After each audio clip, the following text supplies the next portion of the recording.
Hi! So, of course, it is World Elephant Day, and we are searching for elephants and lions and all other fantastic creatures out here in the African bush. My name is Brent, and on camera with me today is Brian and the Thumb, and together we're known as the Killer Bees. So the Killer Bees are hoping to take you on a fantastic animal-filled adventure today. So I'm slowly meandering my way towards the Buffelshoek waterhole. I had tracks of the whole Nkuhuma Pride heading in this direction. Maybe there's some elephants descending for an afternoon mud bath.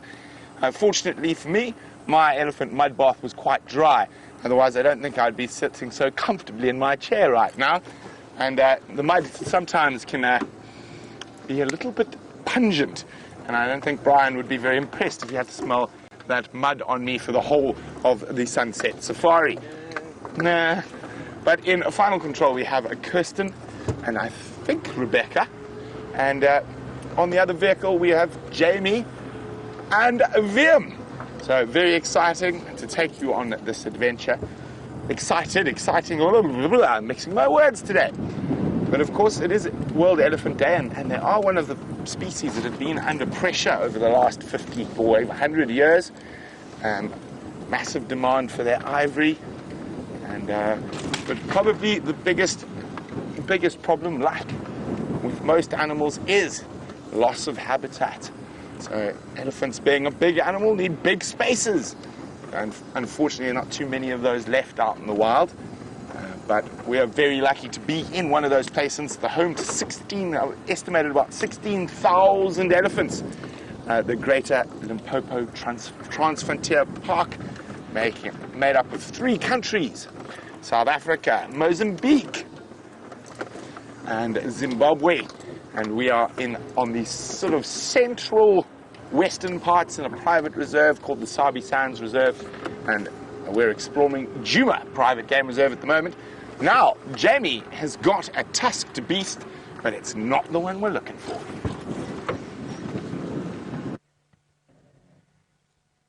A tusked beast indeed, and I think Brent took the words out of my mouth. I was about to start off the afternoon by saying that we have found a grey-skinned animal, but again, not the one that we are looking for on our lovely warm winter's afternoon as we set off to search for elephants to celebrate World Elephant Day. But let us start off with our warthog and look at the magnificent tusks, not to be underestimated, especially because this is in fact a female warthog. And she's got a seriously impressive set of modified teeth, just in the same way that elephants do in terms of their tusks. They've obviously, much like Brent was demonstrating, I think that they've been hanging out around Red Dam in order to find themselves a nice, cool spot to go and lie in the water, perhaps find some mud as well. They're a little bit skittish. Oh, bye-bye, warthog. So, a very good afternoon to you all. My name is Jamie, and this afternoon I have Wim, the wildebeest, on camera with me. And on World Elephant Day, I decided that the first place that one should set out and check is the water holes of the area that we get to traverse. I'm starting off my search at Red Dam in the hope that, since it is 27 degrees today, which is 80 degrees Fahrenheit, beautifully warm, I thought perhaps something might have decided to come and have a drink at the dam. Let us see what's at the waterhole. Definitely don't see any elephants. They're usually quite easy to spot. They're big and grey, and there's not much vegetation around to hide them away. There's something else, big and thick-skinned. And Mr. Hippo. A common character now at the Red Dam waterhole. A hippopotamus. So alongside the elephant and the rhinoceros, the hippopotamus is the last of our what are known as mega herbivores. Herbivores that are over a ton in weight. And this gentleman has found himself a nice spot. Not quite deep enough to keep himself completely out of the sun, but every now and again I'm sure he'll roll over and cover himself in water to cool down. And then, as always, at every water's edge there is the blacksmith lapwing. Oh, having a quick bath, actually. Cooling down, cleaning its feathers, and spreading its preen oil at the same time. Oh, how lovely. You don't often get to see them having such a wonderful time in the water itself. Typically they're wading along in the shallows looking for any little freshwater mollusks or anything else that they are able to find. Oh, bath time over.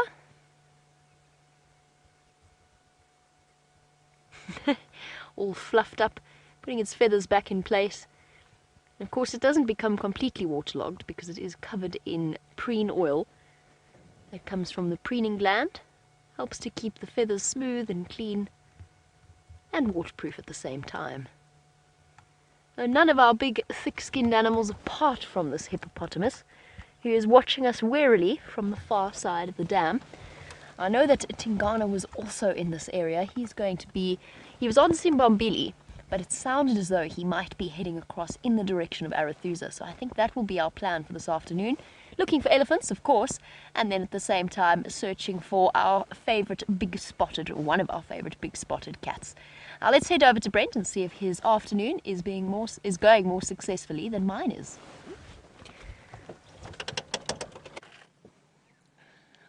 So again, not quite what we were looking for, but a fantastic beast nonetheless.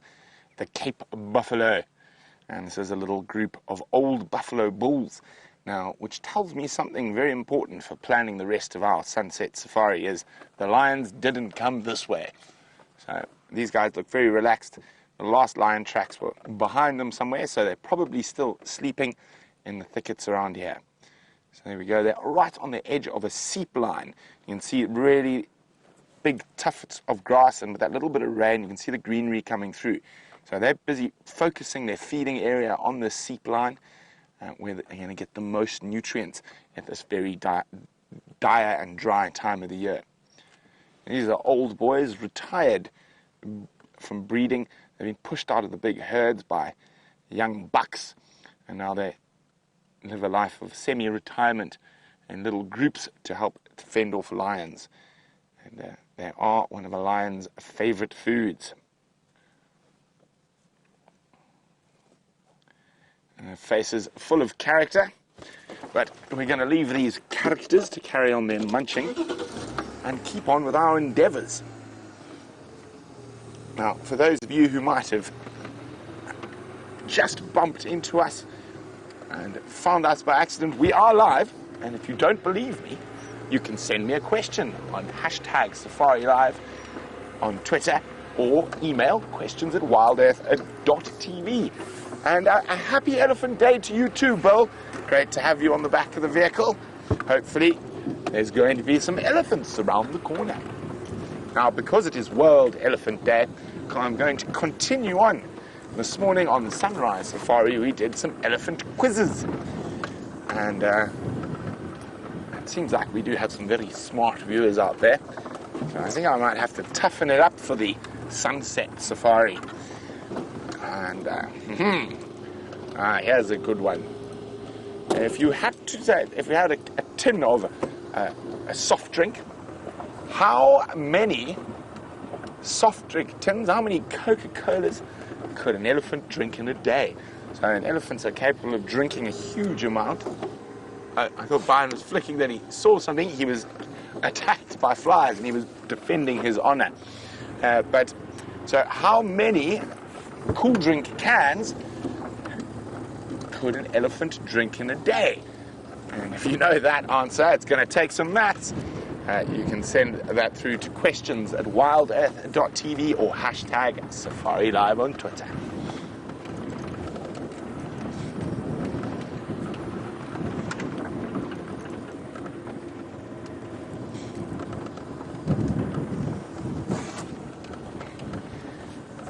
On the Sunrise Safari, we were very excited to see a leopard that none of us had seen before.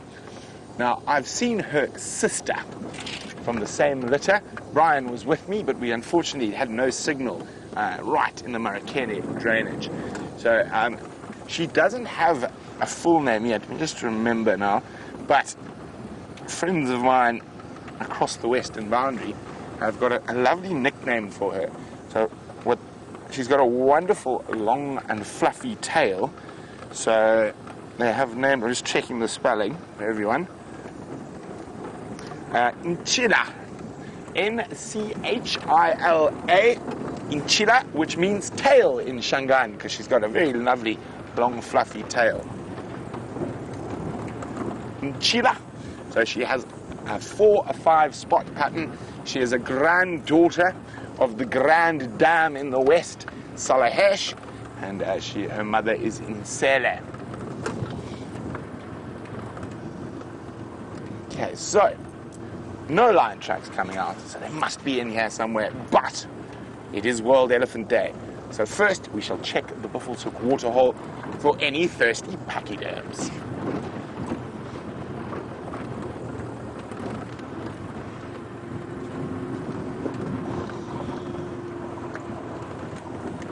Now, while we continue our search for the largest and heaviest animal out here in the African bush, Jamie's got one who's on the other end of the scale.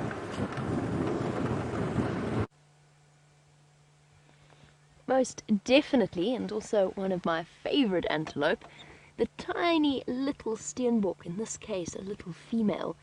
And what's lovely about her is that she is completely relaxed with us. Now, it's not often that we get to sit and watch these antelope for an extended period of time, especially out in the open like this.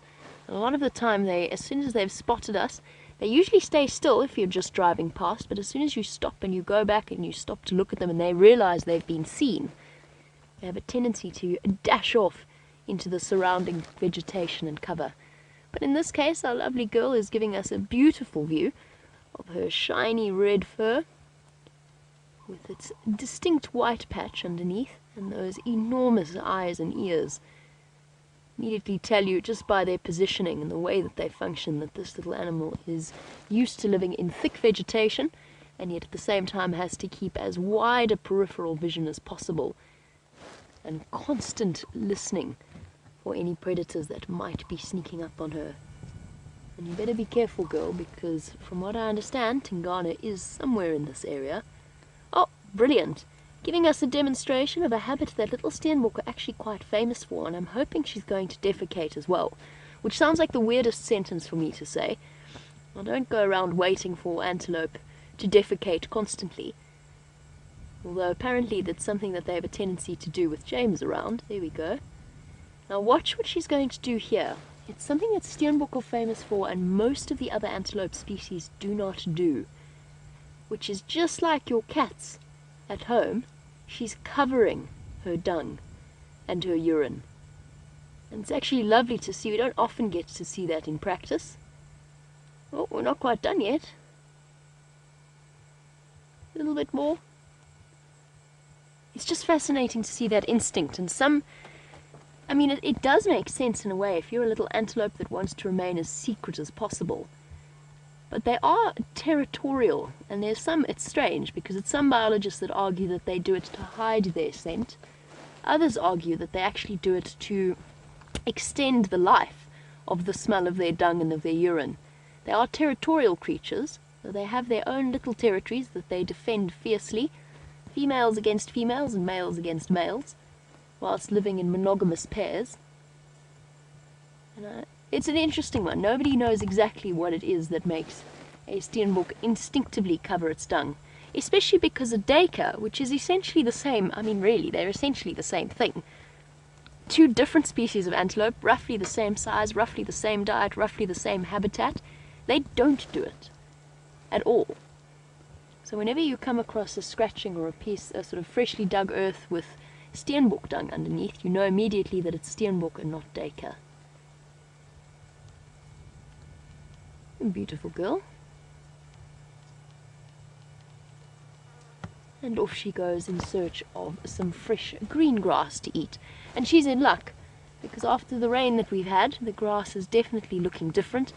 There's a certain green tinge to it, which brings us all hope for the coming spring that is ahead in the next few months, or miles ahead in the next few months. Okay, bye-bye, girl.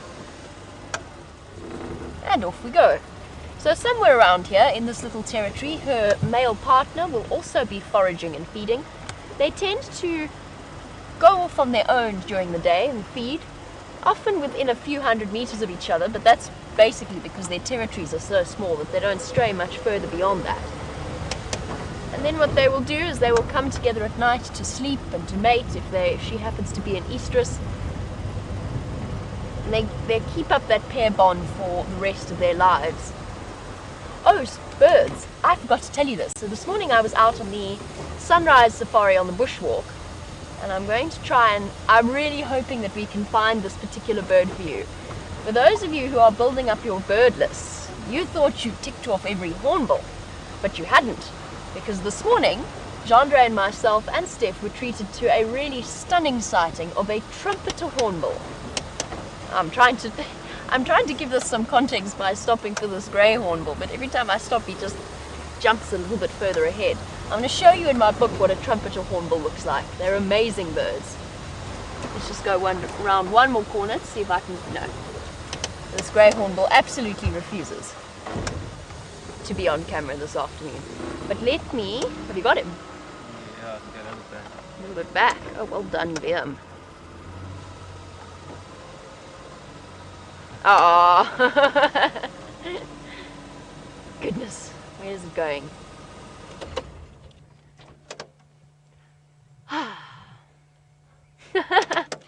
One more try, and then I will show you the picture of the trumpeter hornbill.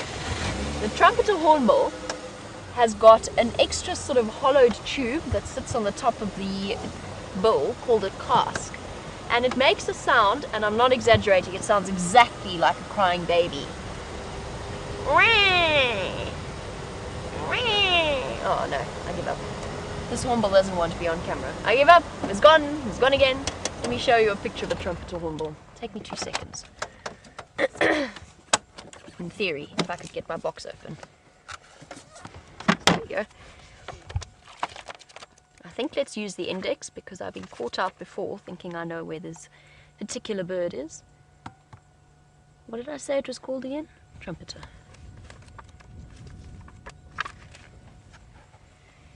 So, number 2 on this particular page, and there are lots and lots and lots and lots of hornbill species, but the trumpeter hornbill is a forest hornbill. We don't often see them on habitats like Juma and Arethusa. So there you can see what I was talking about in terms of the casque on the top of the bill. Basically a resonating chamber, much, much larger in the males than it is in the females, and very distinctive flight silhouette. So a completely different shape to, or almost different shape in terms of the bill to our standard hornbills. And that's something I would really like to be able to show you on our live drives. A new one, I think, for most of you on your bird list. I'm sure that they have been seen on the live drives before, but not while I've been here, not in the last year. And perhaps the drought pushing them ever so slightly further and further onto Juma. So that's another thing we'll be looking for. A trumpeter hornbill to add to your bird lists. I also saw 2 crows randomly, which is also relatively unusual. I've only ever seen one other crow. There is a big shape on the road in front of me, but I feel it is not an elephant. I feel as though it is a buffalo.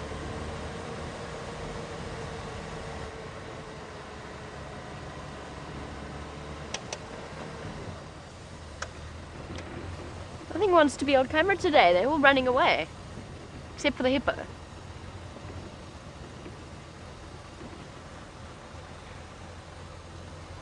Debbie from Vancouver, it is lovely to have you on board. Speaking of our little steenbok and its territorial nature, Debbie wants to know how many of our antelope species are actually territorial. Well, since my other buffalo's disappeared, we'll stop and have a look at this chap. And I suppose he doesn't fall under the antelope family, but it's part of the Bovidae family. Now, they are all related, they're all ruminants. Right, so antelope, steenbok are territorial, duiker are territorial, wildebeest are territorial. Are those the only 3? In certain areas, I believe that waterbuck bulls are territorial, but I'm not 100% sure that that is the case everywhere, and I don't think it is the case here. I think they have home ranges, just like the kudu and impala, but they're not territorial. So far, Debbie, we've got 3. If I think of any others in this area, I'll let you know. But for now, we have got one large buffalo and his ox pickers, everything seems to be on a go slow this afternoon. Even the ox pickers aren't all that busy occupied combing through his fur. They're just resting on his back. And he is sleeping. He is dozing very, very successfully there. Fast asleep. Have I turned my microphone off? No, I haven't. It's just attempting to escape down into my ponytail again. There we go. Is that any better?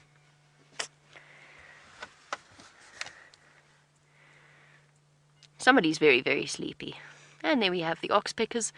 Again, not up to terribly much. Feels as though it's a bit the siesta time out here in the African bush. Red-billed ox picker, giving us a nice view of its stiffened tail feathers that allow it to perch on slippery surfaces like this buffalo's fur and skin.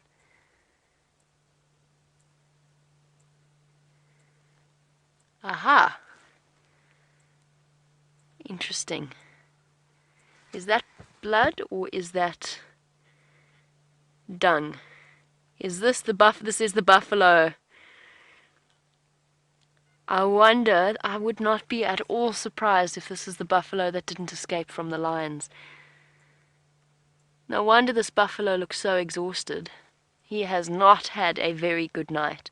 Let me just double check that because the light's very difficult. I'm going to go forward a bit. We're going to have a closer look. It looks to me like there's scratches down the side of that buffalo as well. So just bear with me for those of you who are a little bit squeamish. Perhaps don't turn away for a little bit. I wonder if this isn't our buffalo. Or, yep, no, definitely. This buffalo's had a lucky escape. We've been talking about him. So at some point, that's why the fur on his back shoulders are matted. At some point, whether or not this is the buffalo that the rest of the Safari Live team saw escape the lions around Galago Pan, or if it is a different buffalo, I think this looks fresh enough that this was from last night. Deep scratches from the lion's claws. One very, very lucky buffalo bull. And then there's marks on the back there where the lion has grabbed him by the shoulders, which we've seen them do before. Blood around there. This is without one shred of doubt, this was a lion hunt that didn't succeed, and this is one very fortunate buffalo, and that's why he's lying so exhausted. Oh, ouch. That does look exceptionally painful, and of course it's not helped by the ox pickers. Look, it's still dripping. It's still fresh. It doesn't help that the ox pickers are pecking away and worrying at the injury itself. This is where they become more of a hindrance than a help. Oh my goodness, I hope none of you are squeamish, because if you are, it's going to be sending shivers down your spine. Oof. They will keep it sort of clean, but at the same time they're going to prevent it from healing. Now my guess would be that this was last night, that the lions failed to get this buffalo. Probably our Nkuhuma females. How fascinating is that? That we've come across a buffalo bull. My guess is that it's not the same buffalo that the Nkuhumas missed around Galago Pan, where the rest of the Safari Live crew were watching them. But I'd say it was from last night. Amazing! Well, Buffalo Bull, you've had a very, very lucky day. Well, unlucky and then lucky, I guess.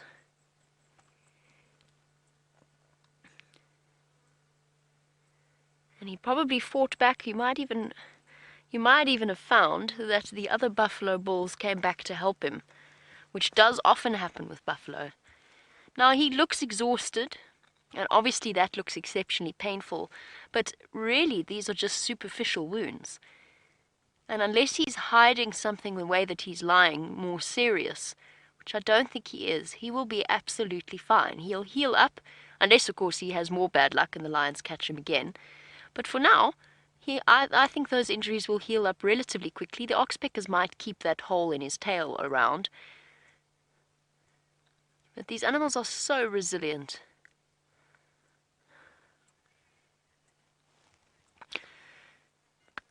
very, very valid question coming through from Tony. Speaking of our birds that are worrying at that poor buffalo's wound and keeping it open. Tony says, why are there no, why are the oxpeckers called oxpeckers? Ox, emphasis on the ox, if there are no oxes in this particular area? Well, I'm guessing because at some point, for example, the voortrekkers did have oxen that would help to pull their what are they called? Oh, for goodness sake. Wagons, thank you. I had a blank. I had a blank moment. Luckily, VM's on board to help me out here. The voortrekkers used oxen to pull their wagons through the rest of the country and to explore the different areas. So there were oxen that were brought into South Africa. Now, they should actually, you're right though, Tony, we should call them buffalo peckers. But that just doesn't sound quite right, does it? Or giraffe. No, bovid peckers. Nope, still doesn't sound right. In fact, the more I say it, the worse it sounds. I'm going to stop saying it. But Tony raises a very, very valid point. Our oxpeckers obviously got their name because, of course, whilst they spend a lot of time around buffalo and giraffe, they would have spent time on the backs of the oxen that the people brought in to South Africa many, many centuries ago at this point. I always hate watching them worry away at an animal's wounds. I just want to get them to leave it alone. Oh, look at the butterfly. There's a butterfly on the wound, getting the moisture. How's that for imagery? Blood and gore and beauty at the same time. Oof. Okay, let's stop looking at the wound. It's giving me the heebies. Kim, yes, it's possible that he will lose his tail. I think it depends on how much damage, how that wound does look quite deep, and it depends on how infected it gets. These animals have incredibly resilient immune systems, but if infection does set in, particularly with the oxpeckers constantly pecking at it, there is a chance that his tail will at some point drop off and he will be without a tail, which we do see every now and again. We see buffalo without tails. Shame, boy. Shame he's gone straight to sleep. He's exhausted. That's why he's in the sun as well. Resting, recovering his strength. Years ago when I first started guiding, I would have said that this buffalo looked like he was going to die. He's so lacking in energy. But that's not the case. He's just resting up. He's healing. They're very tough creatures. Well, part of our mystery has been solved. I spent the morning tracking the Nkuhumas coming in from Arathusa, trying to work out exactly where they went and trying to work out why they did such a big circle. Now, I think we have a little bit more in the way of evidence to support what happened, or to try and piece together what happened last night. We're going to carry on. We'll leave our buffalo to his healing and his rest and his recovery. In the meantime, let's jump onto the back of Wendy and find out where Brent is.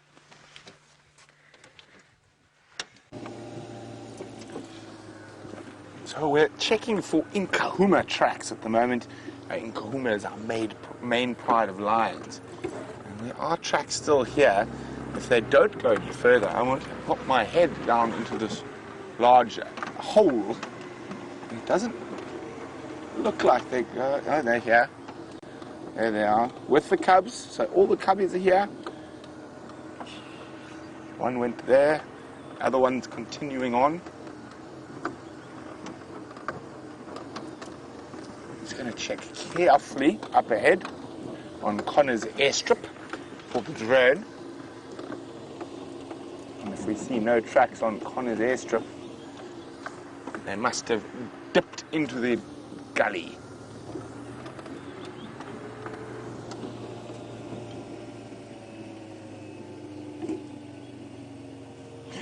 Ah, can you see me? Says elephants would drink none because they wouldn't be able to open the can. I think they actually would be able to. They're incredibly dexterous. Okay, there's still lion cub tracks next to me.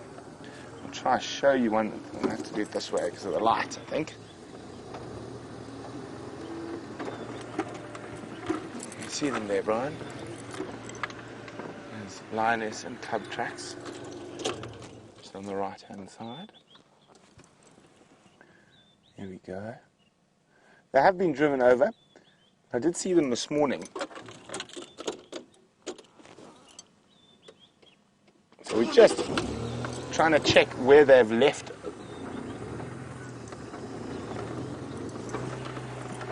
Where they've left the road. So we're going to keep checking. But while we do that, I'm not quite sure what Kirsten said there. We're either going to a scorpion or a scrub hare. Scrub hare, there we go, with Jamie. We were indeed coming to a scrub hare, but as Brent sent you across to us, this poor little thing was terrified into moving away thanks to the passage of two enormous buffalo bulls walking right past its hiding hole. Now, because of our abilities with this, or because of VM's, I say our, like it's a team effort, because of VM's abilities and capabilities with this camera, he can bring you right up close to this particular creature, but it's almost invisible against the dirt. And I mean, this thing is right out in the open. And if it's not moving, you would never know that it is there. And I'm going to try and just go, I think going back might help us here. But isn't that incredible? And by the way, this was VM's spot. He did an amazing job of picking up that it was there. Let's try going backwards a bit. Please don't run. Look how slowly it's... sorry, let's try and get back. It's moving so slowly because it knows that predators' eyes are drawn to rapid movement. Sneaky, sneaky, sneaky. I'm just a piece of ground, I'm just a piece of ground, just a little bit further, just a little bit further. Into my hiding spot. Well done, scrub hare. We had no idea that you were there. Very sneaky. Worthy of... I can't think of anything sneaky right now. Worthy of a leopard. I think, though, might actually spell the end of our scrub hare sighting. That was highly entertaining, the way that he moved. And of course at night, then they are nocturnal creatures, a scrub hare will dash from place to place constantly. But during the day, they are clearly much more reticent to move. And now he's vanished. I mean, he went under there. I can't see him at all. Very cool.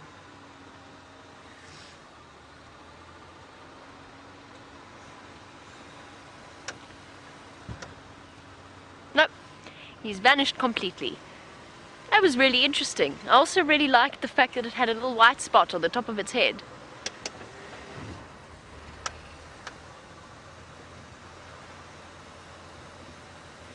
And welcome to Rika on the subject of our Lego morph that we were looking at before. Rika would like to know if our rabbits ever get hunted by stray cats out here.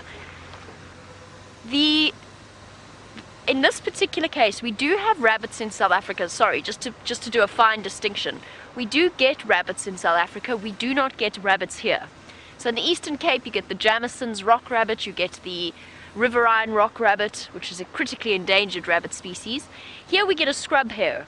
And the difference, of course, is that they live out in the open. They don't tunnel, and their babies are born fully ready to run with their eyes open, their legs fully developed, whereas baby rabbits need a little bit of time of development. So they're atricial as opposed to precocial. Now, do they get eaten by stray cats? They definitely get eaten by cats on a regular basis. Anything, especially servals and caracals, and apparently there's lots of caracal in this area. I haven't seen one yet, but it's next on my list of cats I would like to see. They are on the menu of... Leopard in the tree, leopard in the tree. I see the leopard in the tree. Well done, VM. And leopards. Leopards also like to eat scrub hares. Now I have tragic news for you. I believe that VM has just spotted Tingana. Unfortunately, we are currently on the Simbombili cut line. So that is, I think, Tingana. Yo, it's hard to tell. He's got a kill. And he is up in a tree. And for us, unfortunately, impossible for us to get any closer. Well done, VM. Well spotted. A leopard in a tree.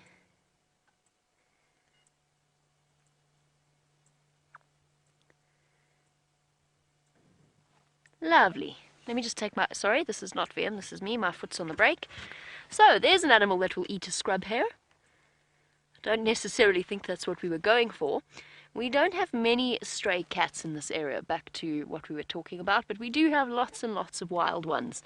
Now, a scrub hare would not really feature on Tingana's menu, but you never know.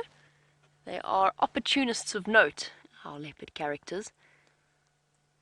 Even Tingana is not above catching the odd scrub hare every now and again. Let's see how his limp is. It's a bit difficult to tell, but look at him, isn't he massive?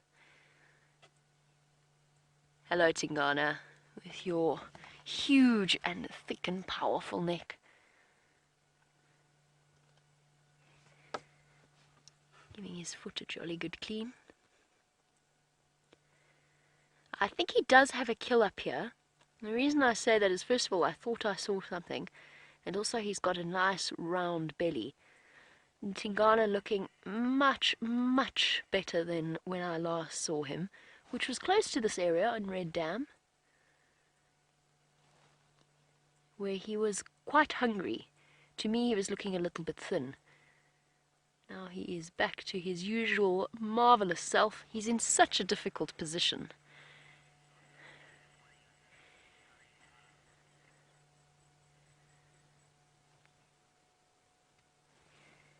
The picture of balance and poise. Tingana? Ah, settling down on his branch. Don't you want to come this way, boy? That's a very tricky spot.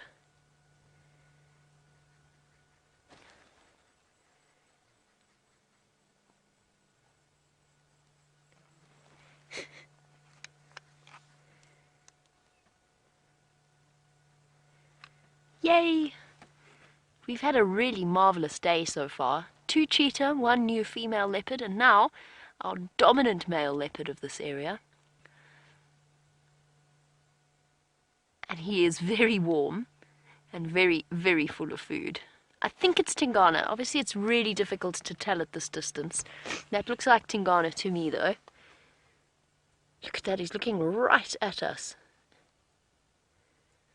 His pink tongue sticking out, panting in the heat of the afternoon. What is he? Oh, he is licking his paw. Amazing how a leopard can find themselves perfect balance and perfect comfort on a branch like this. And we know, because we've tried it, that it's not as easy. Now, yesterday we were participating in an event organized by our lovely ladies of Final Control. So Kirsty, Jerry and Rebecca organized us the Bush Olympics, which involved several different events, one of which included climbing a tree at great speed. Naturally, as you can imagine, both Brent and Brian, and Jandre actually, all 3 of whom are very tall individuals, had a natural advantage. But it did give us a nice little perspective into what leopards experience on a day-to-day basis. And of course, we've got nothing on them, although I feel as though Brent and Brian did a relatively good job. They were up that tree so fast, it was truly incredible. I can't remember what Brent's time was, but I think it was by a landslide. Basically, Jerry climbed up into the apple leaf tree, hello boy, and tied a piece of tinsel, and then we all had to race up to try and touch it. And I think Brent took about 4 seconds to get up there.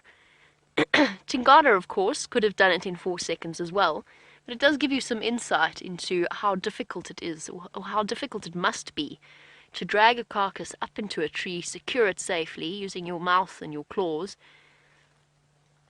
and then find yourself a nice comfortable spot like this. And he's using his tail and his back legs and his front feet to balance himself perfectly. A very comfortable looking leopard. Oh, apart from the flies.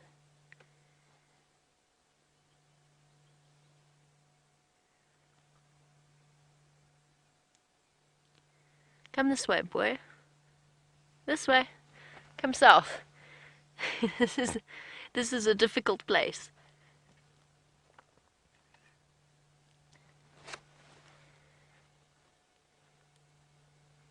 Should we try and see? I think the road curves a little bit further to the north, Liam. Should we try and see if we can get a better view? I don't think he's going anywhere. Let's reposition.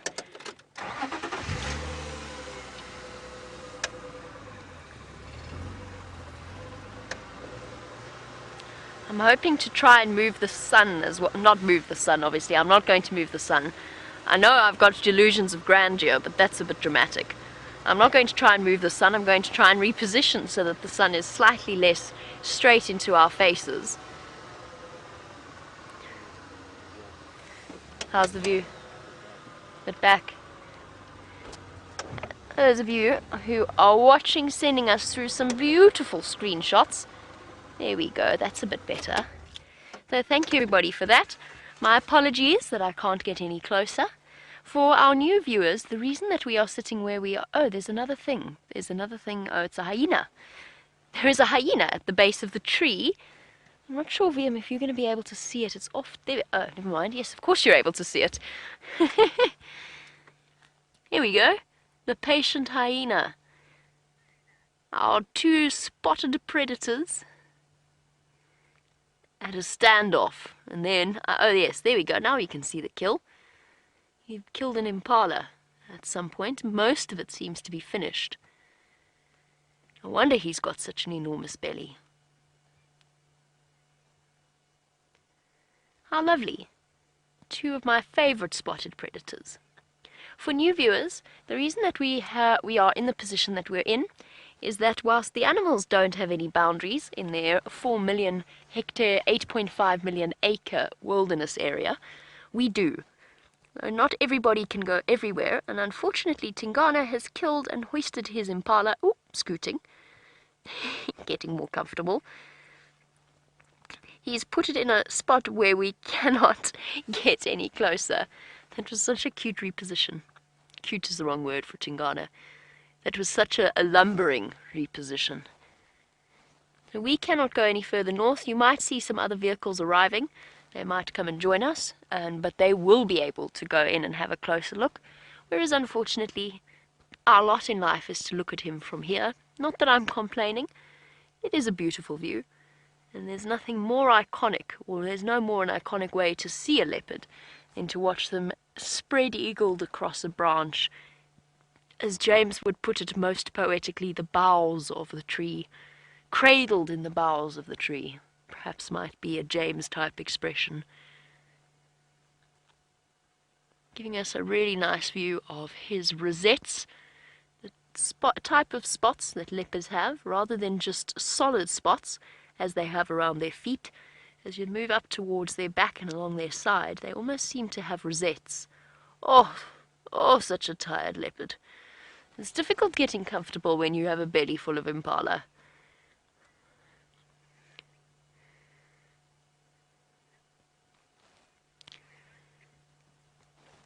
A very interesting question, Jen. Thank you for that, and good afternoon. I hope you are enjoying our view of this lovely leopard. Jen wants to know, we were watching him lick his paws, whether or not that helps to cool them down. And Jen, it may well play a little bit of a role. We know that animals do lose heat through the pads of their feet, not as much as they lose through panting. And obviously there's a trade-off. I think he was cleaning his paws because he'd been using them to help him reposition his kill. And they are, of all of their body parts, cats are most fastidious about their paws themselves. I'm not discounting the possibility, Jen. I think it's entirely possible that they lose a bit of heat every time they lick the bottom of their paw and then the wind blows over it. But in this case, I think it was just serving a cleaning purpose. But a really lovely question and a very good point. Because, of course, these cats can't sweat in the same way we do. And particularly for lions, it becomes a very, very warm business being a lion, with a belly full of rotting meat, which, as you can imagine, is not a cool process. It produces a great deal of heat as they digest that amount of food.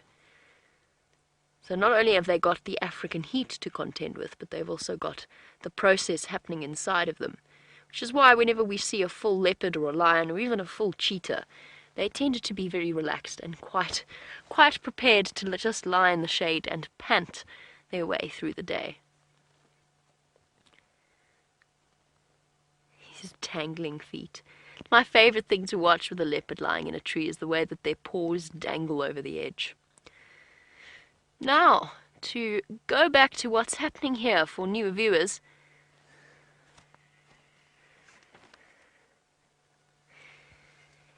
just to go back into what is playing out here, we've got a leopard in a tree. Oh, sorry, before we go into that, X-Ranger, just to finish off our conversation, X-Ranger also loves the dangling back feet. I don't know what it is, there's just something, and the tail combination that I find, it's always the thing, whenever you see a photograph that people have taken, it's always the thing that attracts my attention first. Just look at the dangling back feet. It looks so comfortable. Hey boy, you comfy there? Amazing. That piercing look, even at this distance. Sorry, what I was going to go into for new viewers is we've got a leopard. I should know the difference by now. We've got a leopard in a tree with some food, and we've got a spotted hyena hanging around underneath.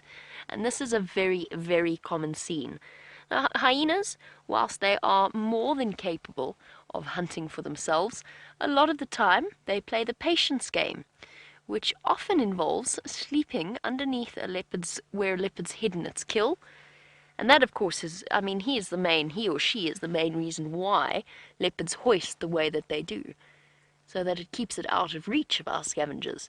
Because pound for pound, a leopard isn't even a big male leopard, although a big male leopard would make a hyena think twice about tackling him, but pound for pound, a hyena is a more powerful animal, and a leopard will generally relinquish their kill if they can't get it up into the tree quick enough. So now we've got the hyena playing the patience game. I know that you had a scene with Karula and a hyena lying up close together. It's something we've seen on a relatively regular basis. We saw it most recently with Tiani Salaeshe, the two female leopards of this area, and I believe a hyena that some of you have nicknamed Milky Way, with one blind eye, which I love, by the way. I was thinking Galaxy, but Milky Way works as well. So you often see lions and what is wrong with me? Why have I got this obsession with lions? Leopards and hyena lying in very close proximity. And the hyena just waiting for the opportunity, for the moment when either Tingana makes a mistake and he positions the carcass in the wrong way, and the carcass is starting to fall apart. I mean, it's essentially held together by bits of skin and a head. And the hyena's waiting for that moment where something drops off and it manages to collect the scraps, or perhaps the entire thing, if Tingana is incredibly unlucky. We're going to spend our next few moments with our lovely leopard resting in a tree, but let us jump onto the back with Brent, who has finally succeeded on World Elephant Day in bringing you some elephants. Isn't this exciting? World Elephant Day, and of course some elephants have made an appearance. Now, they're in some thick bush just below my house. And there we go, wonderful to have elephants on World Elephant Day. Quite a nice herd, probably about 15 to 20 individuals. And they went for a drink at the Juma Pan, and now they are heading into the mixed woodland feed.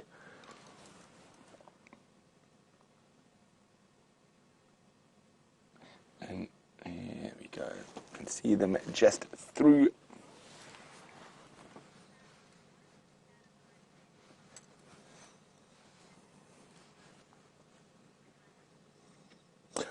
So everyone is asking, what is the can of Coke? X-Ranger would like to know how many mils are our soft drink cans here.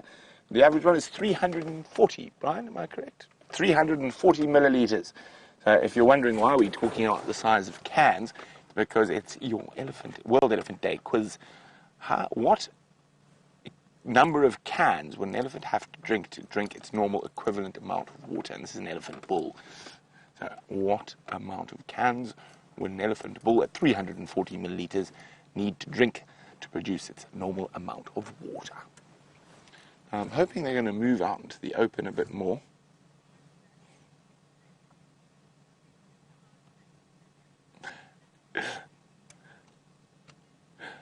Finn, who's 8 years old, says, is the answer 1 million?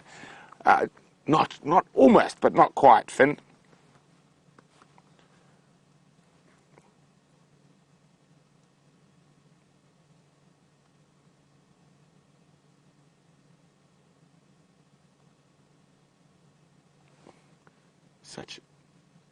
You can see how harsh it is at the moment out there for the ellies. Very little food around. And of course, we are in our worst drought since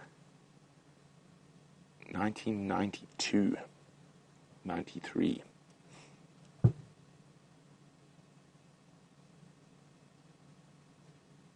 you can see a lot of the trees around that area have been completely stripped.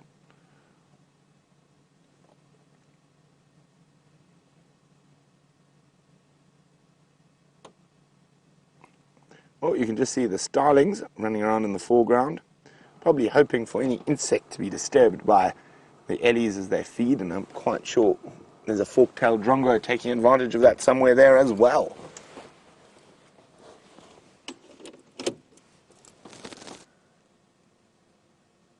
Now, it's a nice warm day, 27 degrees Celsius, so about 80 Fahrenheit. So those massive ears will be working to cool the ellies down. It's basically a massive air conditioning system. You can have about 8 liters of blood in their ears, so just under 2 US gallons of blood in their ears. So all the warm blood gets pumped through into their ears, and they flap their ears to cool down and sending cool blood back to the rest of the body. And that's how elephants are unable to feed throughout the heat of the day. And being such massive creatures, they do need to feed constantly. They feed for most of the day.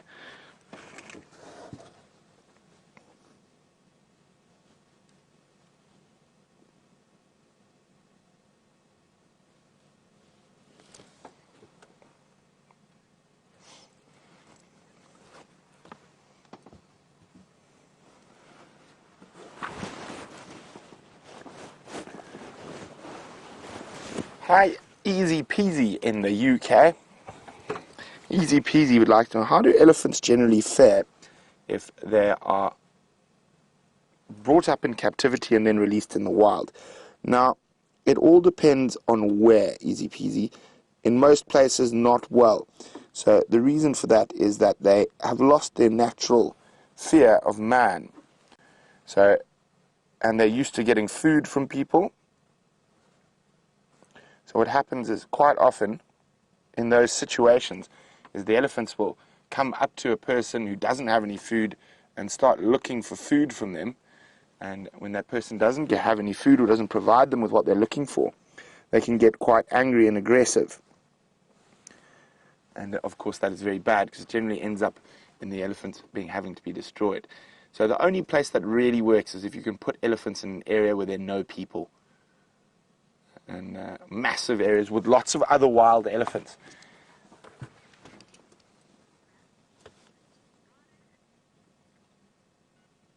Now while we sit here and wait for these ellies to come a bit closer to us, let's go back to Jamie and the fat cat Tingana.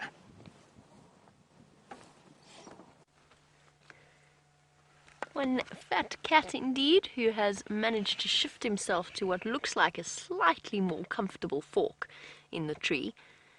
He's now resting his head, and I think that I'm just going to roll backwards ever so slightly to see if we can't improve our view of at least his face. I say roll, almost.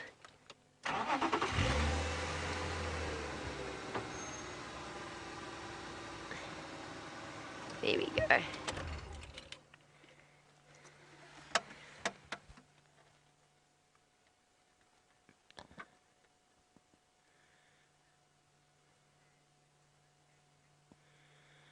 Now, Ellen, I actually thought I had read something along those lines, so thank you for that. Ellen Fowler has sent through an update that apparently Tingana stole this kill from Shadow and her cub. Now, I had read about that, I just didn't realize that it was this particular kill that he managed to nick from her.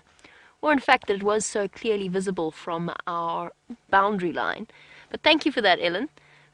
I didn't realize it was here, but it is interesting information. So Shadow is the female leopard that her territory is a sort of a very long, thin one on the boundary of the Queen Karula's, her mother. And Shadow has got a roughly 5-month-old female cub with her. And Tingana is most likely the father. We'll never know we will know for sure, but not just yet, or not anytime soon. But we know that Shadow has mated with him regularly. He is the dominant male leopard of this area, and his territory spans over that of several different females, including Saleheshe and her cub, who we've only recently started seeing, Shadow and her cub, Karula and her cubs, Tundi and her cubs. All of these leopards are part of Karula's lineage, apart from Saleheshe. And right towards Cheetah Plains and Torchwood, although there his boundary line is drawn with another male leopard called Shimbambalana. And he is right on the boundary with another male leopard at the moment. Now, the other male leopard in this area his name is Anderson. I have yet to see the Anderson male, nor do I know why he's called the Anderson male, come to think of it. I'm assuming after somebody called Anderson, or perhaps a place called Anderson. That's usually how these leopards get names like that. I've never seen the Anderson male, although he is apparently rumoured to be absolutely enormous. I know that he has been seen on the live drivers before, but Tingana is no pipsqueak himself. He is a massive male leopard in his prime. He must be close on to 10 years old now, with his enormously powerful neck, who has fathered many generations of little leopard cubs, despite the aspersions that some were casting upon his fathering capabilities after he was seen mating with several females several times without any sign of cubs or pregnancy. But that, of course, is now completely changed, and all three females that we've seen him mating with are now proud moms of leopard cubs of different ages. From Karula's are the oldest at 6 months old, and then Shadow's, and then Tundi's recent litter that we have yet to see, and that I'm so excited to see. Because I have to tell you, if I had to pick a favourite female leopard, no, not a favourite. I have a soft spot for Tundi, let's put it that way. I don't know what it is, but I really like her. And Tingana, of course, is always lovely and picturesque to see. He's presented us with some amazing sightings. The last time I saw him, he was wandering through a drainage line marking his territory. And perhaps tonight, if we are able to, because the kill is in a tree, if we were to return here, and perhaps he were to decide to move off from this kill, although I don't think he's going to go too far, to be honest. With that enormous belly, there might not be any meat left, or much meat left. But he's still got a lot of digesting to do. But perhaps, depending on how the evening goes, he might decide to come down and start to give us that incredible sawing territorial call that leopards give. We'll just have to see where the afternoon takes us.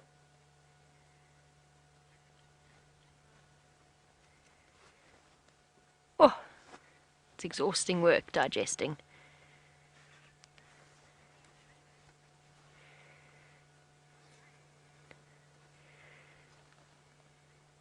And James Richard is affronted on the behalf of the leopards. Perhaps affronted is the wrong word, but James has pointed out that perhaps we need a World Leopard Day, or when is World Leopard Day, since our lions and our elephants have been getting plenty of attention and love, which of course we do not begrudge them at all. But a valid point, James, and I have absolutely no idea when World Leopard Day would happen to be. I'll have to double check that. Is there a World Leopard Day? There must be. I mean, if there is a World Bow Tie Day, which I only found out this morning upon the conversation with Brent and Brian, if there is a World Bow Tie Day, then surely there must be a World Leopard Day as well. It is interesting that the World Lion Day and the World Leopard Day fell in such close proximity to each other, but it's nice. It gives us a really nice opportunity for awareness raising and just a time to appreciate the amazing animals around us. But James is right. Maybe we should make a World Leopards Day, JR. Celebrate our different leopards. We've been off to a good start today. One new female leopard this morning. And Viam, you filmed that leopard as well. No. I was snoozing this morning. Oh, were you snoozing this morning? Oh, so you missed out. I'm sorry to hear that. So Viam was snoozing this morning, so he didn't film the new female leopard. But we've definitely been off to a good start in terms of our lovely spotted cats. But then the problem is, James, then we need a national buffalo day. Well, maybe not a buffalo day. We won't stick to the endangered animals. National pangolin day or international. Hyena just moved off. The hyena just moved off. Where did it go? To the left. Is it coming towards us, or is it just going into the shade? Because that might be quite a nice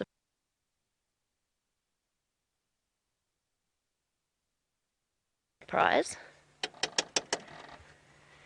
Let's go forward a bit and just double check.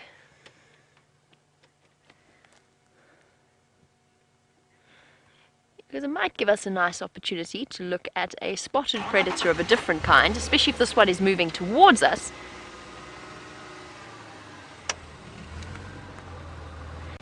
Where's this hyena gone?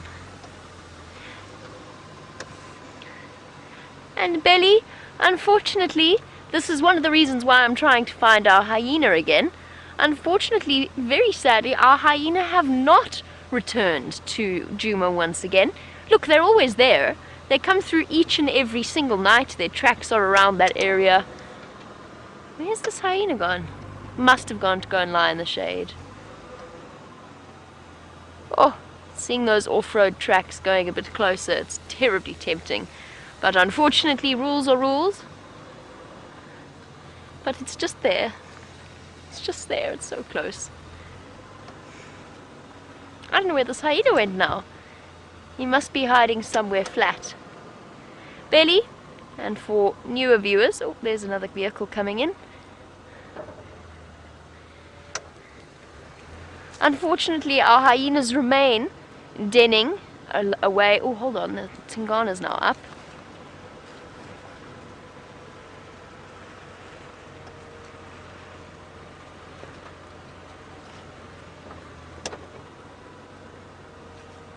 How's that?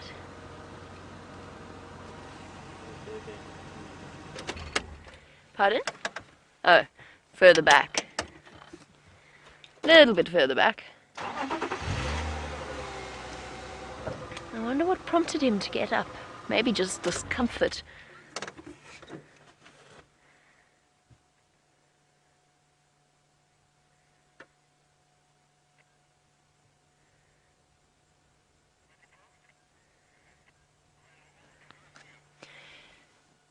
Oh, a very, very interesting question from Alice. And I'm trying to think of the best way to answer this, because she's raised a valid point. Alice's question is, why do people have such an empathy for a leopard, but not for something like an impala? Do we not have empathy for impala? I wouldn't go so far as to say that. I think I always feel a little bit sorry for the hapless creature that has become the leopard's next meal. Sorry guys, I'm listening to the game drive comms. At some point we are going to have to leave this sighting. We did kind of sneak in here, although not quite. We're still very far away from him.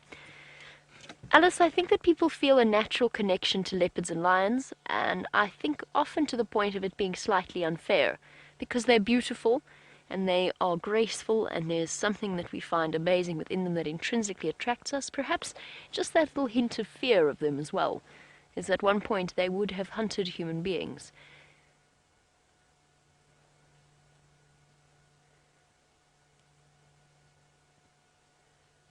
Aha! There is a male lion on Djuma that I've just heard. Sorry guys, the game drive comms have suddenly taken off spectacularly, and I've got too many voices happening in my ear at one time. But Alice's question is an interesting one, because it is true. We take impala for granted, but I don't think, Alice, necessarily that it's a lack of empathy. I think it's an acknowledgement of the natural order of things. So you cannot begrudge a leopard its meal any more than you can begrudge a lion its meal. I feel sorry for that buffalo with his injured tail, but at the same time he had a lucky escape, and the lions went hungry last night. It is just the natural cycle of things. For me, what saddens me out here in the bush, my heart no longer breaks whenever something natural happens to an animal, But for me, it is far, far worse when a human being has played a terrible role in whatever has been inflicted upon that animal. That is where I find the tragedy. But that's slightly separate to your question. I do think human beings are intrinsically attracted to the idea of leopards and lions. Whenever you get new guests, almost invariably the first thing they want to ask for, or they want to see, unless they're regular safari goers, is a leopard and a lion and maybe an elephant.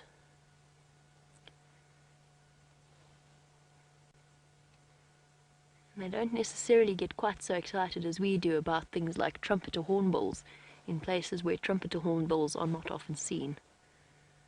Hey, Tingana.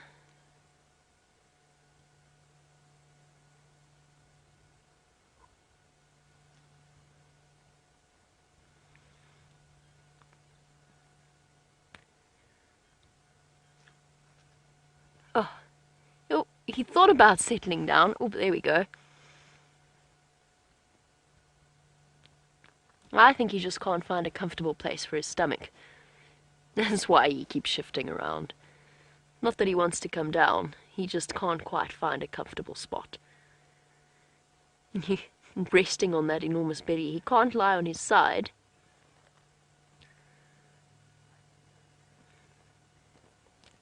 Oh, well, there we go. Thank you to Mauricia. JR, apparently we missed the boat. And International Leopard Day was on the 3rd of May. So there we go. We do have a Leopard Day, an International Leopard Day, but we missed the boat on that one. Whoopsie. And perhaps we didn't realize, in fact we definitely didn't realize, that it was in fact International Leopard Day. So there you go. They are not without their own day.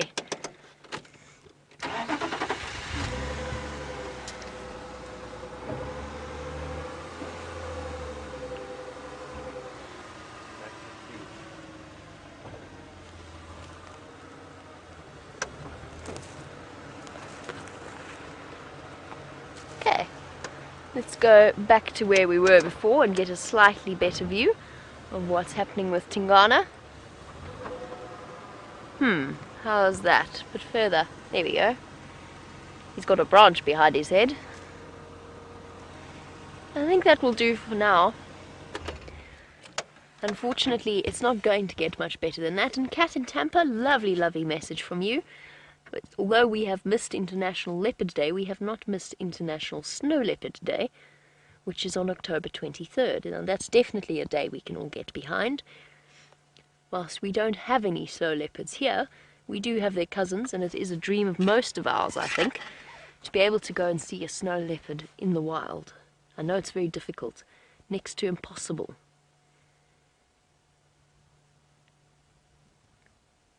Imagine that. Snow leopards live. You can dream. We can dream. We can dream big. And certainly there are all kinds of exciting prospects in our future. Imagine getting to know a family of snow leopards like we know Karula and them. Unfortunately, that's not something... What we have here in the Sabi Sand is pretty much the best possible way of viewing these wild leopards out in their completely natural habitat and behaving as they would in their day-to-day lives without any concern for us. And that's due to years and years and years and years of very hard work in terms of habituating them and getting them used to the presence of vehicles, which in turn contributes to their survival and ultimate success, because tourists pay money to come and look at them, and money helps to fund conservation, unfortunately. It's the world that we live in. Money makes the world go round, even in conservation terms. So by being able to be comfortable around vehicles, leopards are essentially, or getting leopards to be comfortable around vehicles essentially allows us to invest in their future. I think at some point relatively soon we are going to leave our male leopard and go off in search of this lion that apparently has been sitting on Juma the entire day. It must have been him that we heard roaring this morning. They were shouting all over the place. And possibly he was part of the buffalo hunt that apparently was unsuccessful.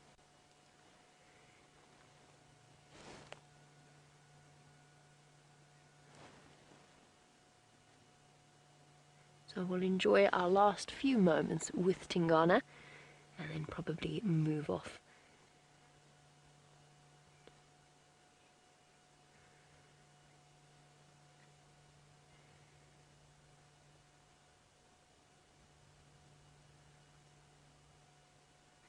hot and sleepy afternoon, and I think we shall leave him for now. We will try and come back depending upon what the lineup is. There are other vehicles waiting to enter into the sighting, and I want to go and investigate where that lion is. And if we can, then we will come back to him towards the end of the day as it starts to get a little bit cooler. I think for now, let us leave him be. In the meantime, while we move off and go and find that male lion, let's head back over to Brent and find out what he's been up to.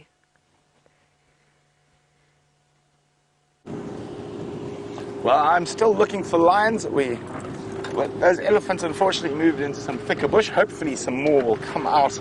Oh, which way? Let's go this way. What do you think, Brian? We're going to go look for some male lions now. And we did have a brief view of one this morning. But I've heard another one came through during the day, so maybe they've joined up and they're somewhere accessible. Now, the Nkahuma pride, for those who are not sure, that's our main pride of females, are in an area that is just too thick and too steep to get our vehicles into. So we'll go look for the males, and then I think we might go look for our new leopard a little bit later. She was left in Buffelshoek, so I'm just waiting for the guys to go have a look at the last position before we shoot into that general area. But back, because since it is World Elephant Day, now, what was the heaviest elephant ever recorded? What was the heaviest elephant ever recorded? Send your answers through to questions@wildearth.tv or hashtag Safari Live on Twitter.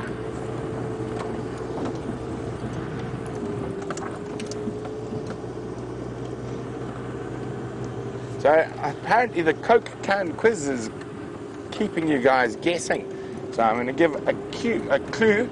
It's nearly as many as there are days in the year. Aha! That should help. And I will tell you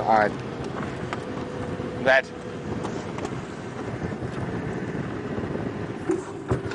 sorry, I thought I saw some more elephants. It's not elephants. It is that large termite mound.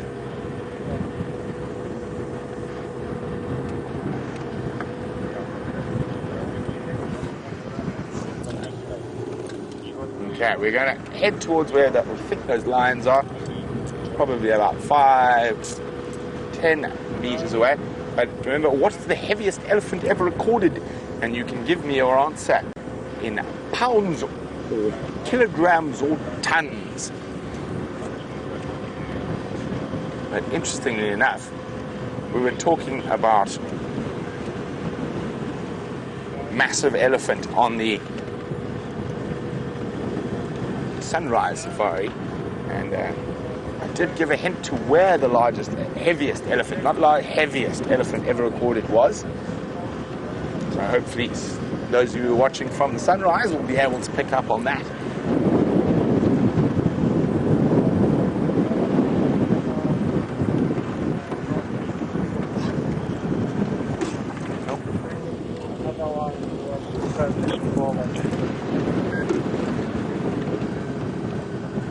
So this is my game drive radio. To the end of the tracks where you guys drive in there. I'm just trying to find out. It sounds like someone else is also looking for the lions.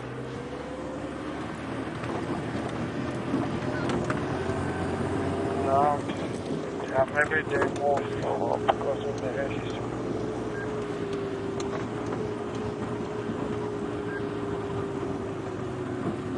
Okay, yeah. Just when I cross the Chicago, there's a flowery bush. And when you follow that track. So those male lions were somewhere around here later in the day. So eyes up. Let's see if we can find them.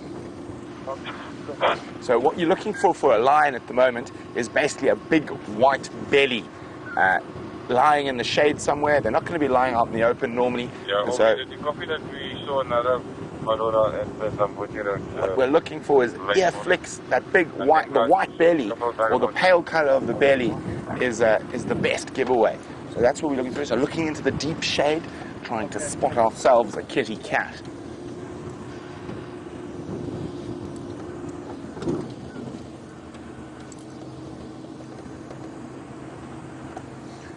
Well done, Cat and Tampa. It is indeed 360 cans, normal soft drink cans, but for everyone else, I've got some other interesting stats. It is the equivalent of, where's this now? It is equivalent of 211 UK pints, or 253 US pints, and it is 31 US gallons of water a day. Ah, there's Taxon. I think he's also in search for the same lions we're in search of. Oh, hey. Hello, everyone. Home for? Where's my lions? Aren't you supposed to find them for me? No, I just told him that you're coming. Oh, is he? I'm like, okay. You found them? No. Where were they? Somewhere, yeah. Yeah, I drive down there, but I can't see anything. Maybe if you try more. Okay, I'll go have a look. Drainage line, yeah. Cool. I'll give you a call. Cheers, everyone. Enjoy. Okay, so we're going to carry on. So Taxon was also looking for the lions. Unfortunately, he didn't find them. So that means it's up to us. We like a good challenge, don't we, Brian? So, let us search. Hats off. Okay. So elephants might have pushed them during the day. It's always a possibility. But normally they don't move too far before going to snooze again.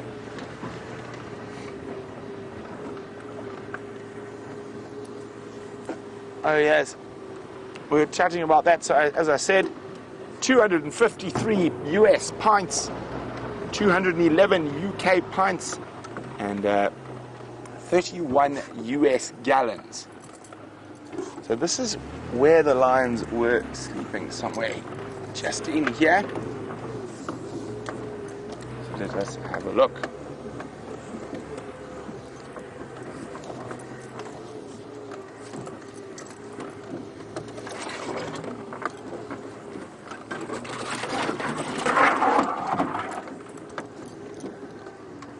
Possible they could have moved down into one of these little river systems to get some shade. Now, there were two apparently, and these are two members of the Birmingham Boy Coalition. They're our dominant coalition here in this part of the Sabi Sands. There are 4 individuals. There used to be 5, but one unfortunately got hooked by a buffalo when it was hunting it, and it got a hole in its lung and it passed away. But while we try to find where these Birmingham boys are snoozing, let's go see what Jamie's up to.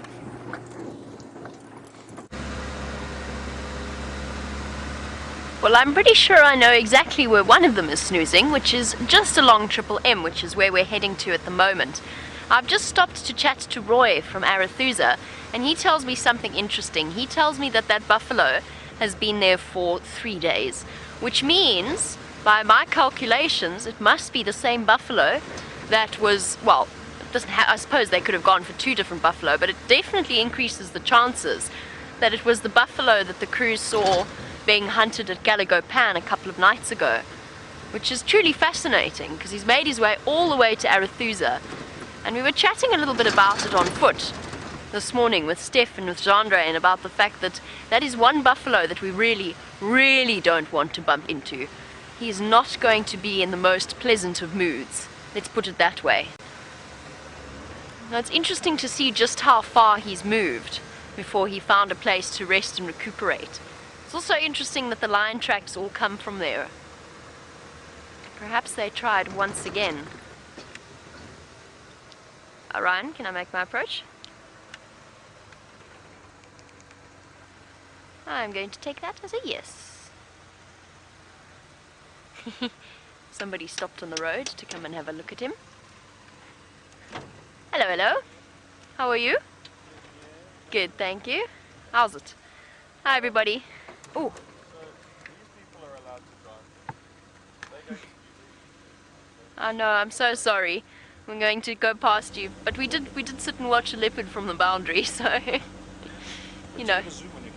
We do. We're using it on you right now. I know. Cool. Cool. Enjoy it. Thanks, Ryan. Yeah. absolutely. If he comes your side, we'll do. The rest of them are our side, and Kuumas as well. I heard so. But I'm thinking closest water is probably going to be somewhere rhythm. I don't know if there's anything left on the side. Nothing this side. Treehouse is dry, everything's dry. Just the pan. I'll give you a shot. Cool. Okay. Cheers, guys. Sorry. Bye. Now find ourselves with the opposite advantage of being able to go onto Djuma as opposed to having to look at across at Tingana on the Simbombili or on Simbombili. That, by the way, was Ryan, who is the head guide of Arethusa, and was very, very helpful in making sure that our attention was drawn to the existence of this line. Let's not be rude and block his guest's view at the same time. We'll try and go around rather.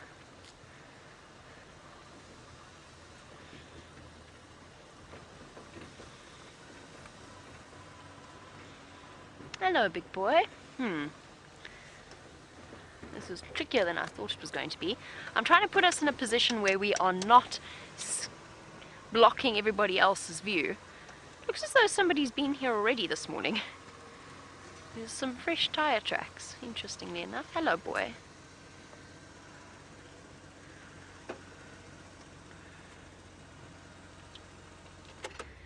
And so we have a magnificent male lion with one roundish belly resting up on a termite mound in the sun once again. The animals seem to be enjoying lying right out in the open this afternoon. And the last time we saw the Birmingham boys was, of course, the dramatic scenes that played out. Was it yesterday morning? Time flies. It feels longer in a way, but yesterday morning Vim and myself were witness to an incredible scrap. Almost a family argument, I think, is the way that we've decided to classify it. Oh, is that not very comfy? You are lying with your head downhill, which can't be terribly comfortable. So we had the Birmingham boys going to meet up with the Nkuhumas. Now, we don't know exactly what it was that sparked off the disagreement. I'm relatively certain that it was Amber Iser's diversionary tactics. She might be going into estrus, but she was definitely behaving in a very flirtatious manner with the males. But the rest of the Nkuhumas with the cubs were definitely on edge. They were on edge from the moment the Birmingham boys poked their heads up over the hill. And it sort of escalated into one serious disagreement, with the Birmingham boys scrapping with each other and the lionesses behaving incredibly defensively and actually aggressively towards the males, I think, because there were cubs around.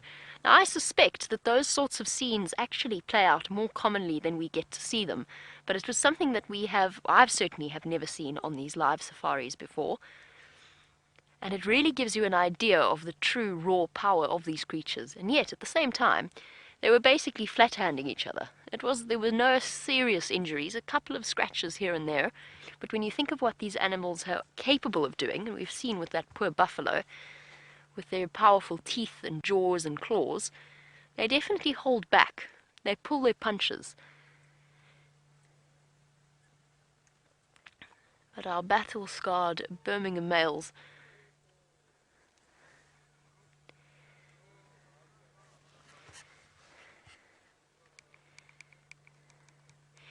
bear with me one moment. I just have to call this in on the Game Drive comms. Afternoon stations in the north, there's one Maduro Ngala, just to the west of Triple M, south of the Balanites Junction. There's 2 vehicles on lock from the west and myself in this position, but I'll keep you updated.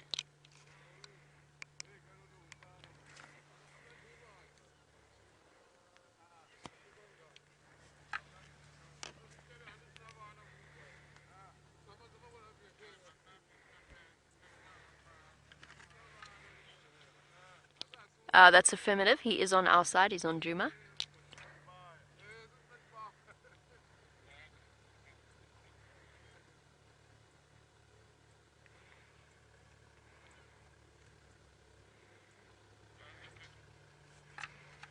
Sorry everybody, just chatting a little bit on the Game Drive comms to let everybody know that this male lion is on Djuma rather than on Arethusa. There we go.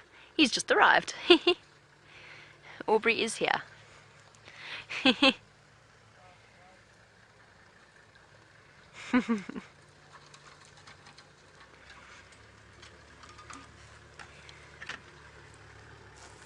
Standing by. Sorry guys, we have to play a bit of Tetris here.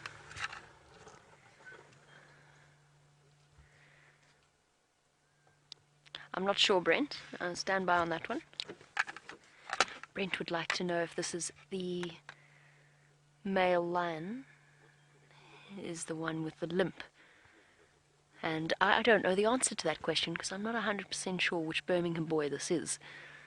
I mean, all of them seem to be sporting some kind of limp at the moment, which is relatively typical of a dominant male lion in an area like this.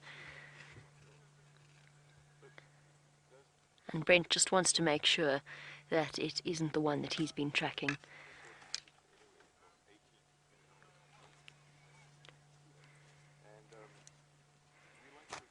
Paul has suggested that this is Birmingham boy number 2, which is entirely possible. He's got those scars around his nose and then just up along his cheekbones, which should be relatively distinctive. But of course, male lions constantly have fresh scars, old scars, healing scars. Their faces are a map of their trials and tribulations. But Paul thinks this is Birmingham boy number 2. I definitely know it's not Birmingham boy number 3 because he's got the skin infection all along his side and his elbow patches. I'm not sure if this... I assume that Brent has been able to see that it is the male with the limp, just judging by the tracks that he's been looking at. Now, I know that Brent did have a male lion this morning, so this gentleman could well be him.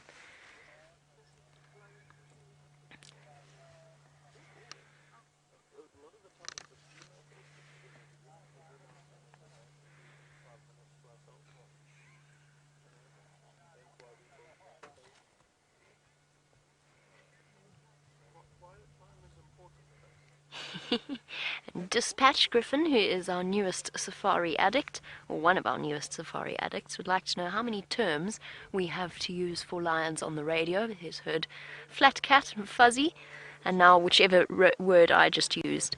So Dispatch, the typical word that we will use on the Game Drive comms is Ngala, which is the local word for lion. So Ngala, often we just refer to them as male lion. I called him a Madoda Ngala. Our cats are doing a lot of shuffling at the moment. That was a very graceful reposition. The Dispatch, I often refer to him just as lions in English on the Game Drive comms. I referred to this gentleman as a Madoda Ngala, which means a man lion. It's not actually the correct term. Apparently the correct usage in terms of Shangana is Manona Ngala. A Madoda is a man, a human man. Oh, so exhausted. And flat cat, we often say that we're leaving them flat cat, and the reason that we do that on the Game Drive comms is to tell the other vehicles what that animal is doing at that particular time, whether they are on the move, in which case it changes whether or not people are going to come and see the sighting. If they're far away and they know that the animal's moving, then they might not try and get here, or they might try and race quickly. It's just keeping the other people updated as to what the animal is doing. It's not enough to just call it in. You've got to explain the positioning and the situation. Because, of course, a sleeping lion is a very different thing to a hunting lion.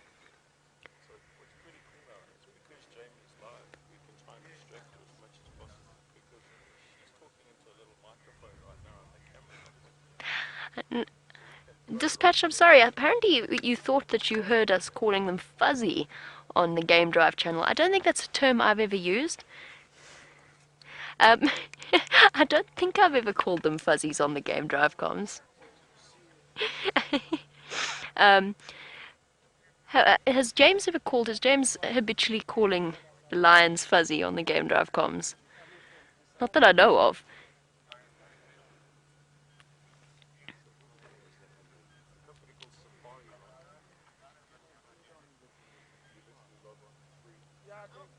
These guys, they go for the entire lives. If you want, I'll get Jamie to come around.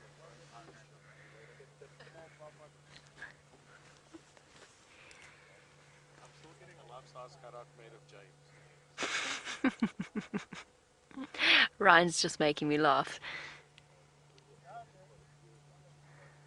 And Bill, last night, of course, we went to bed accompanied by the cacophony of sounds, that is, the male lions roaring their way through Juma.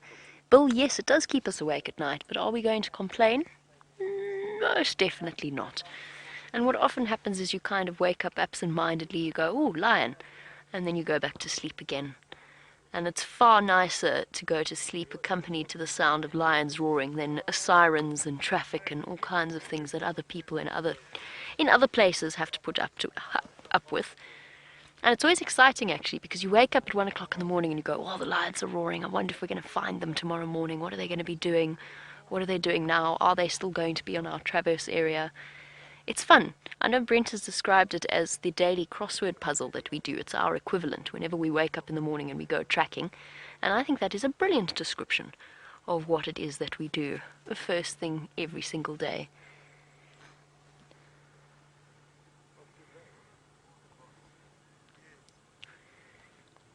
Now, I want to try and puzzle out exactly when this male lion decided to pop out in this particular spot. If he is the same one that Brent is tracking, and if he was the same one that Brent was with this morning, we'll try and figure all of that out. But in the meantime, let's go and hear from the man himself how his tracking expedition has been going.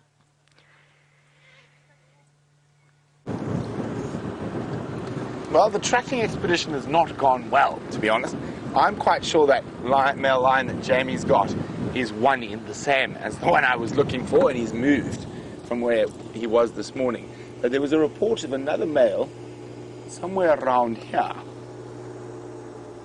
And we're just going to have a quick look here, and then I've just had a report that that female leopard we saw this morning, a new female for us here at Safari Live, was left very close to our boundary, sort of 20 meters away from the boundary, having a snooze. I'm going to go have a look there. And of course, because it's World Elephant Day, I shall keep my eye out for any more elephants.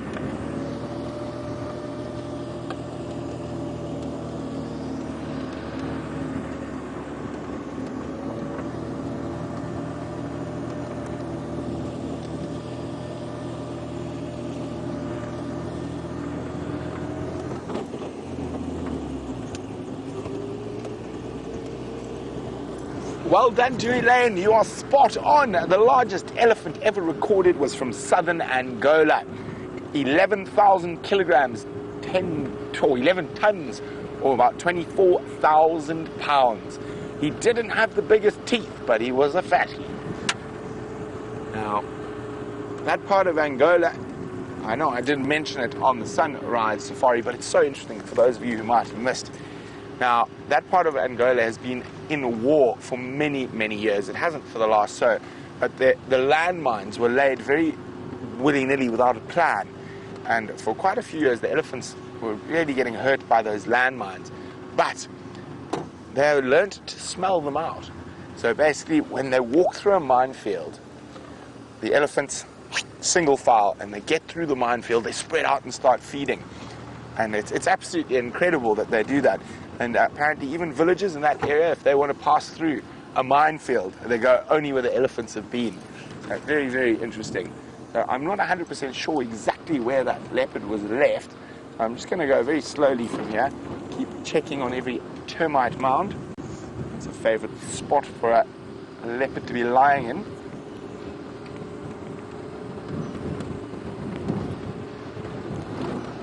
Just going to see if I can get hold of yours. Yours. Yeah, I'm getting one.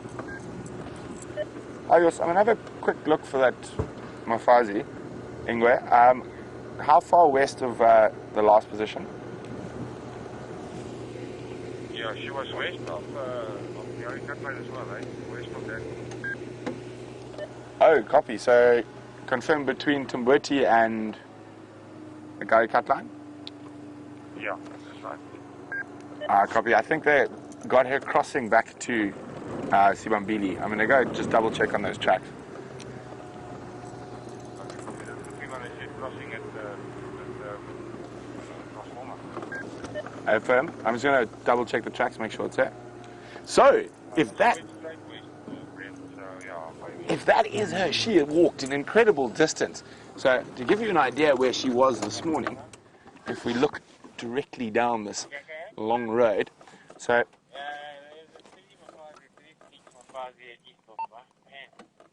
okay, so if we zoom down that road, along the road to the east, and right at the back we can see that green tree. That's where she was. So if she's crossed where they say they saw a leopard crossing earlier, that is about 8-9 kilometers, and it's unusual for a leopard to walk that far. It could be because she is looking for her own territory. She's just over 2 years old, so she's still nice and young, so she doesn't have a set territory yet.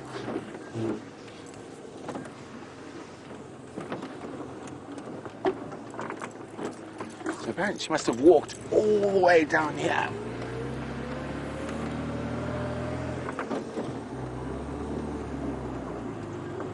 So that young female, oh, I keep forgetting her name. What was her name again, Brian? Do you remember? Nchila, I think. Yeah. Nchila, there we go. James Richards wondering, is she a bit young to be going to Eastress? Yes. She probably next year at the earliest. If she's only just over 2, maybe 3, but generally around 4 is a better bet. So we're going to go have a look. If she's gone, she's probably gone through here and then straight back towards her mom's territory. Now, her mom will probably tolerate her for quite a while still, even though I think she does have other cubs. But she is independent, so she is trying to find her own little niche. And it'd be very exciting. I would love it if she took this northern section of Djuma.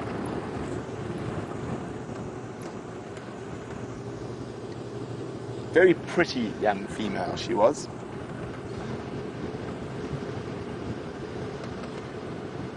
Now, Brian, I think we've got another quiz coming, Brian. But I need your help for this quiz, Brian. Okay. So, how long did it take Brian to draw the elephant thumb? How long did it take Brian to draw the elephant thumb? And if you get it right, Brian will be very happy. And remember, send your answers through to questions@wildearth.tv or #SafariLive. How long did it take Brian to create the elephant thumb?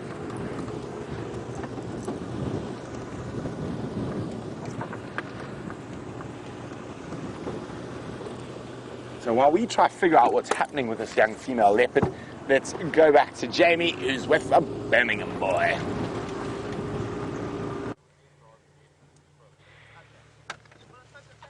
One very sleepy Birmingham boy, and for now we have given up the best view in order to allow for some of the guests to have a slightly different position, and that's absolutely fine. Of course, we have got as much time as we want to spend with this particular cat, which is what we shall do.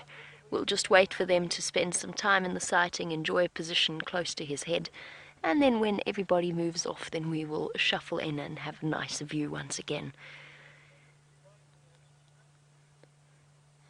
Those enormous paws of his.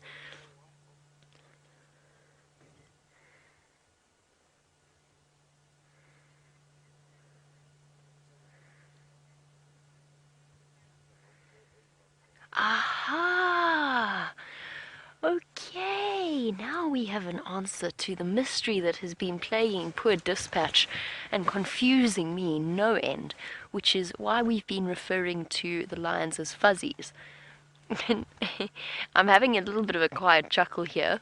Entirely valid question.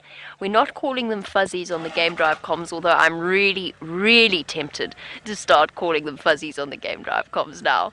But what we are saying is the opposite of what I was talking about when I said he is a Madoda or a Manona Ngala. We refer to them as Mafuzzi, M-A-F-A-Z-I, when we're talking about a female lion. And again, like Madoda, it is actually more like a lion woman, because Mafuzzi is a woman, a human woman, but it's something that has become incorrectly utilized and over time almost bastardized in terms of the way that we talk on the radio. So my apologies to Dispatch and to all of our other viewers who are convinced that we've been calling the lions fuzzies. Perhaps this is a misconception that some of you have had for a very long time. It is a mafuzzy ngala, and that means the female lions rather than the males. I really like the idea of calling them fuzzies now. Stations, I've got one fuzzy here. Lovely. I think that's a perfect way, and it's pretty descriptive, isn't it? With their manes around their heads. You know, there's so many things that we do absent-mindedly, and of course, because we spend so much time with our viewers, we start to take certain things for granted, and we also do certain things without realizing that we're doing them. And a lot of that is sort of typical game drive protocol that the normal guest wouldn't necessarily have any insight into. And then the other, of course, is ducking out of the way of the camera, which had one of our viewers convinced that we were perhaps terrified of the wild animals walking past or trying to hide away from them in some way, because every time we'd see them, we'd duck. And that, of course, is just to make space for the camera to move without getting our heads in the way, which we still do on a regular basis, and I think it frustrates the cameraman no end. And every now and again you get a gentle head shout to tell you to move.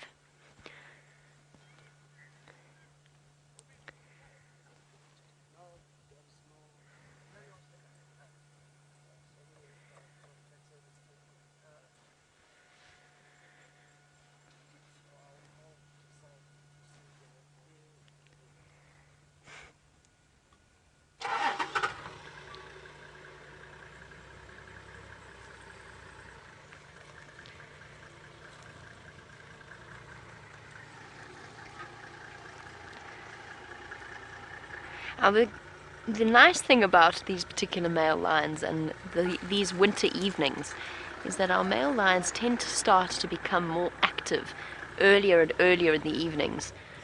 And hopefully, with the absence of any of his buddies around, he might decide towards the end of the sunset safari to start lifting his head and maybe even giving us one or two earth-shaking roars to contact call to the rest of his coalition.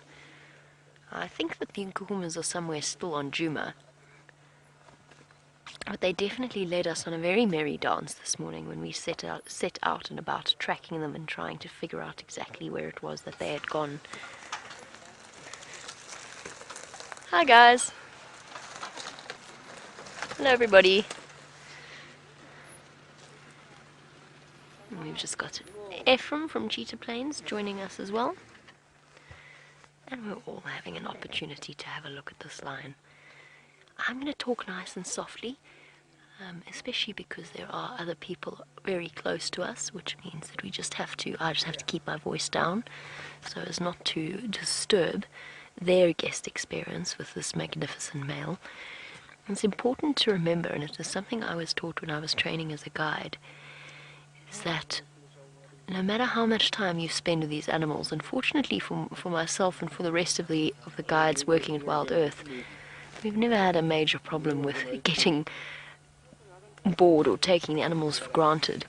But I was taught very early on that you never know where your guests have come from. You don't know what sacrifices they have made to get out on a holiday like this, or whether this has been a lifelong dream of theirs to see a male lion. And never underestimate, no matter how many times we see them, the power that a sighting like this has on people when they first come and visit. And then those massive paws that just yesterday he was using to batter about and fight back. Powerful, powerful weapons, the size of a man's hand, with cracked heels. One of the most incredible structures in a lion. When we were looking at a lion skeleton, there's a full lion skeleton at Voyatella Lodge, a lion that died of natural causes, that's been beautifully put together, all glued together, and I find it absolutely fascinating. One of the most fascinating things is, of course, that their sternum does not attach to their ribs at all, in the same way that ours does. And that in turn actually allows for all kinds of anatomical adaptations. One is the increased lung capacity, because of course the lungs, the ribs can expand further. The other allows for those deep bass roars, because it allows for the passage of a muscle that runs from the diaphragm to the larynx and pulls the larynx down, deepening the sound of those roars. And then, of course, also making space for those enormous meals, because the male lion is capable of eating close to a fifth of its body weight in a day. An enormous amount of meat. If this chap probably weighs, the Birmingham boys are quite small lions, I would guess at around 200 odd kilograms. Now that would be 20 kilograms of meat easily in one sitting. Just in one sitting, that's not counting the 3 days that they may gorge themselves on a buffalo. And they truly are extraordinary animals.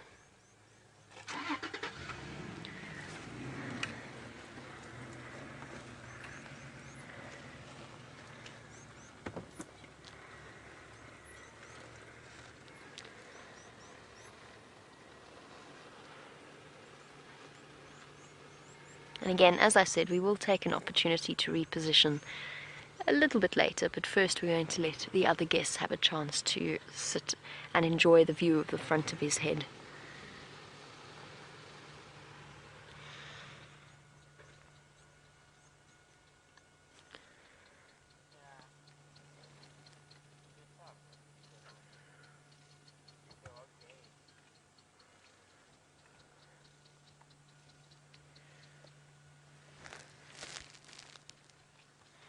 And the interesting thing about the Birmingham boys, and Steph has a theory which I think is entirely valid, and probably is not just his theory, but he has a theory about the effect that the Mapocho coalition had on this area, and he says he feels as though the impact and the reign of the 6 Mapocho males that came in the sort of the 2000s is still being felt today. And he said it was because they had such an enormous influence over the area. They killed so many other males. They created such a vacuum in terms of male lions that Steph thinks that there's a whole shift in dynamics at play, even years and years later, after the Mapochos have long since been slowly, one by one, killed off by other lions.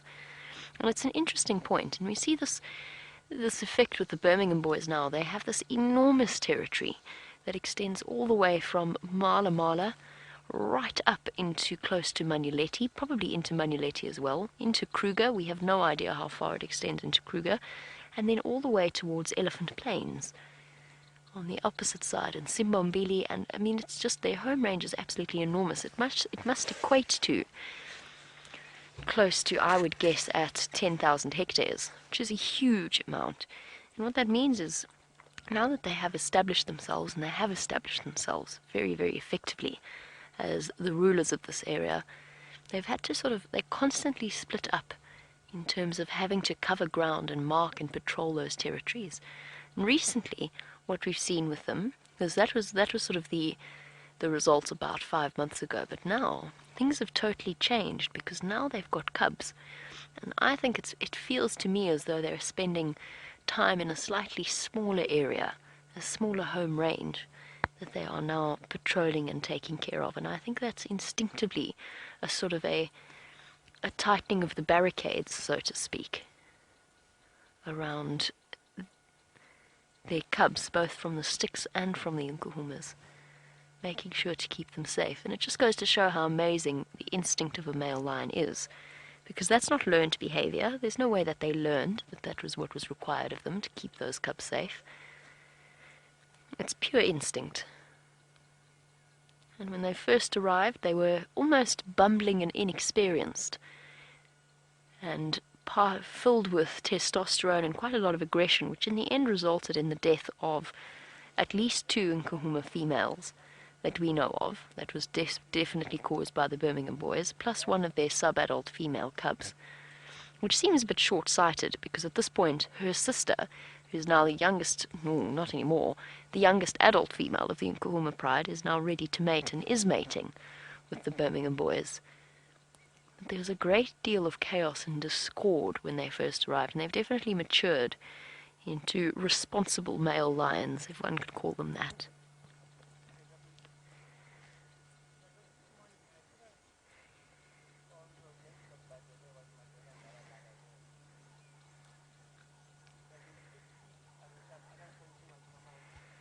Now, while our lion snoozes away, and while we wait for an opportunity to enjoy a slightly better view, let's jump onto the back with Brent and find out what he's been up to.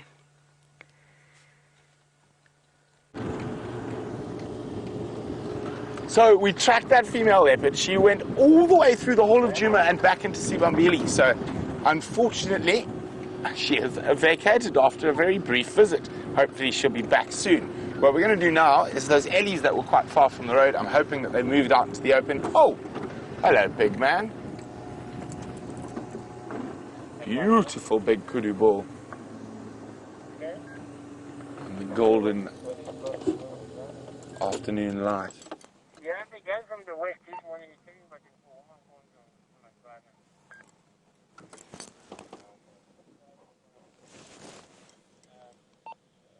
When I come out to the west dam, I don't see on the road. A lot of it's gone to the line heading east.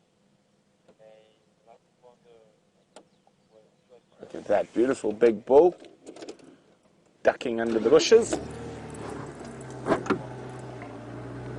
moving around there.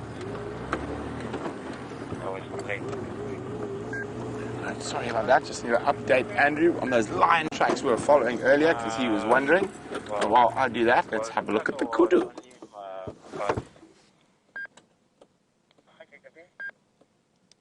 Andrew, yeah, those are the freshest Nkonzo on Gari Cutline. They come in at the power lines, straight across quarantine, and then into the Shkova between Hyena and Gari Cutline. I've checked Hyena this morning and this afternoon. They haven't come out of that block yet. Okay, thanks. Yeah, they should be around there. Yeah, look at that. Disappearing kudu. Just showing you the tips of his magnificent horns.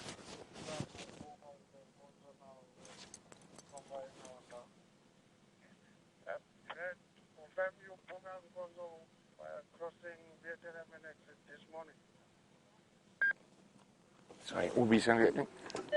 Negative orbs. It crossed Vulatela, or no, it crossed quarantine from the power lines across those.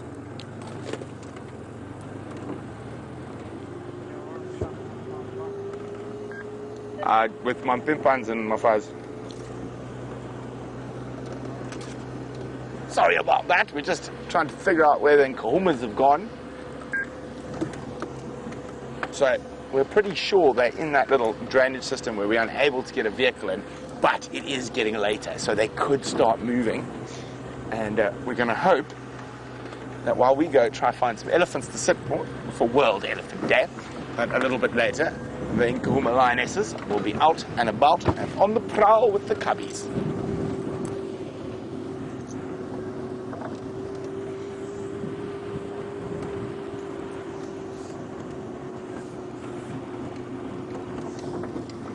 Well, we have answers to the thumb quiz, and I'm of course going to let the thumb himself tell and give the names as well. Oh, the names. Oh. Names elude me, but yes, we had some correct Jay answers in there. Atkinson. I wasn't there. There we go. Jay Atkinson, I know, was one. Trina Dallas. There we go. Well done. About 10 minutes. Oh yes. All right. Thanks.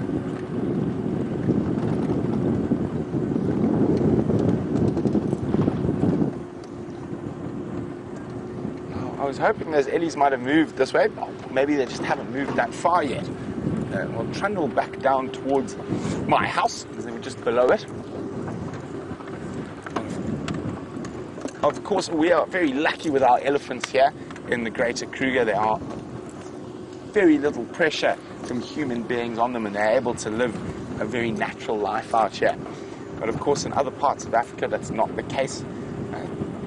The second largest population of elephant in Africa has absolutely been decimated in the last 15 years, and that's southern Tanzania and northern Mozambique as well. Really major drops from over 100,000 to less than 30. You know, some people say even less than 20 at the moment.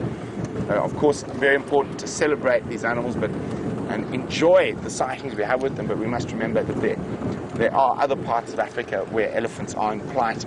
Quite a lot of the rainforest elephants in certain parts of the DRC and Cameroon and Ivory Coast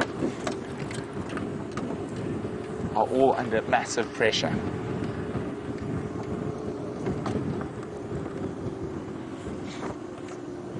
Sorry, Impala. Robin would like to know, why would forest elephants be smaller than savanna elephants? There's not as much food available in the rainforest, and a lot of the food's very seasonal. Secondly, it's thick and airy, so it's quite difficult if you were really massive to move through the forest easily. But the main reason is they don't have as much nutrient-rich food as the savanna elephants do. So the most nutrient-rich food, surprisingly out here, I think it might surprise a lot of you, is grass. And in a rainforest, there ain't much of that.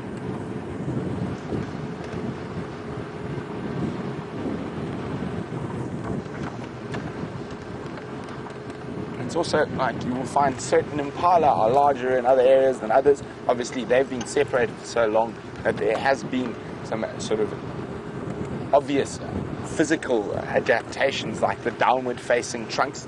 And I've actually got a few pictures of forest elephants and all sorts to show you a little later on the safari. When it's a bit darker, we can see nicely.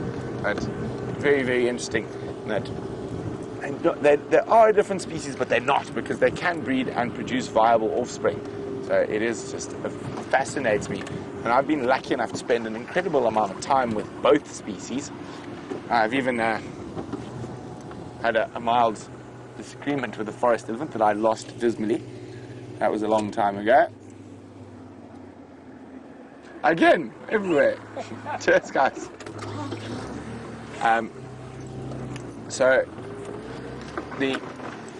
We're not going to go into that. It's World Elephant Day. We're celebrating them.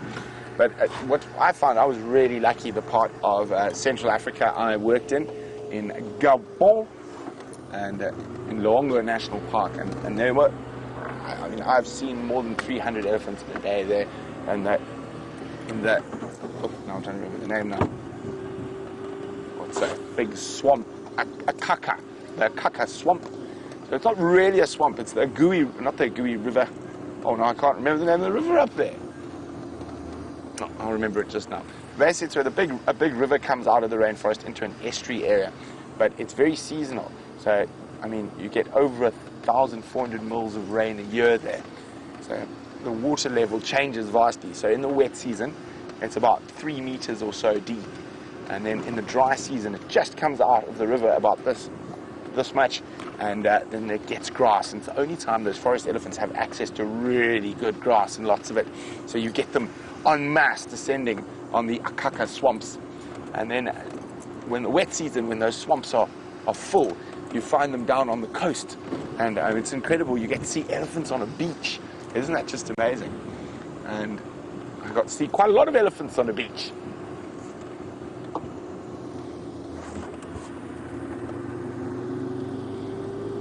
Where are those elephants? Have they moved past the house yet? Hopefully they haven't gone into the garden. Sometimes they do that. Naughty elephants. Now with the drought, that's why we're getting them in the gardens and that, if you leave the gates open, because there's just so little food out there. Now I'm sure a lot of you start wondering, why don't we provide some food or water to the elephants in this trying time? Well, we're in a natural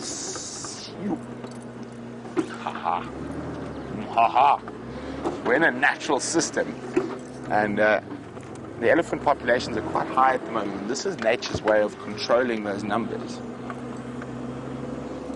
But there's an elephant.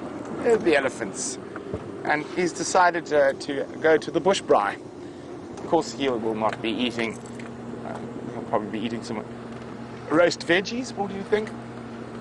Or imagining roast veggies at least.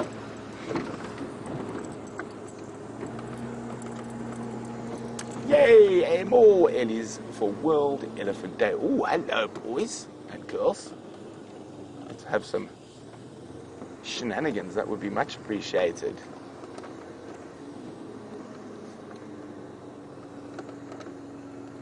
So there's a bull on the left and a cow on the right. And the cow is not too impressed with the young boy by the looks of things. I wish we could hear what they were saying. Now, you young man, you better behave yourself. I've had enough of your nonsense today. You're too young to be old and too old to be young. Start behaving like a big boy. Now, he's too young to possibly try mate, and looks like she's lactating, so she does have a calf if I look at her teats. I think she was just giving him a talking to. Hey, mister. Probably mid-20s. Oh, does he look like he's got a bit of naughtiness in his step, Brian? I think so. Oh, she's going to get upset with you, mister.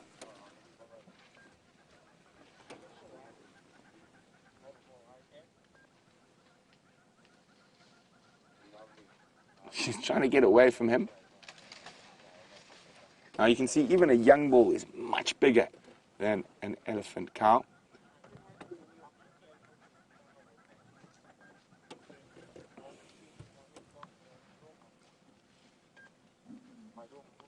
Those poor impala that are just, oh, there we go.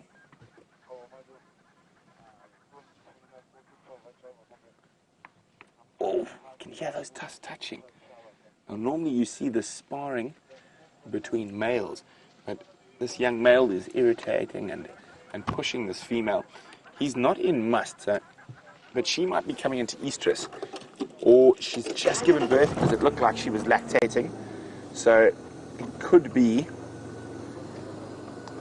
that if she's recently given birth, or she's maybe even lost a baby, is stillborn during the drought, that all those hormones are confusing his scent. Now, elephants have to be, a female has to be in estrus and a male has to be in must to mate.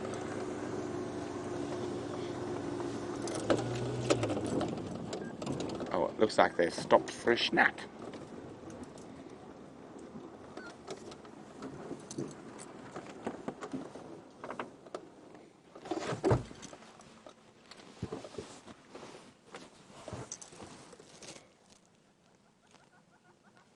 Feeding in the little Terminalia grove.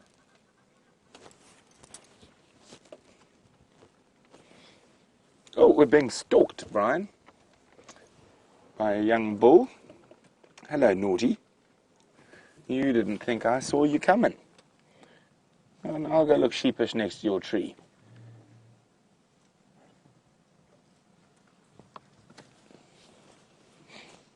So these young boys are wonderful. Valeria says she'd love to see Benjamin Button. Benjamin Button's a lovely little chap who looks very old, even though he's a little baby. But these young bulls are also good fun. You can see how he complete disregard for the vehicle. What he might do is have a little head shake when he gets right in front of us here. No, not even. Just going to keep walking. Hello, mister. What nonsense have you been up to in quarantine tearings? Oh, you see how he took a step back? That female who was being harassed literally just gave him a... Oh, what's she doing? She's having a scratch. Scratching behind her ear. She's got her ear along that branch. Oh, here we go. They look quite nice.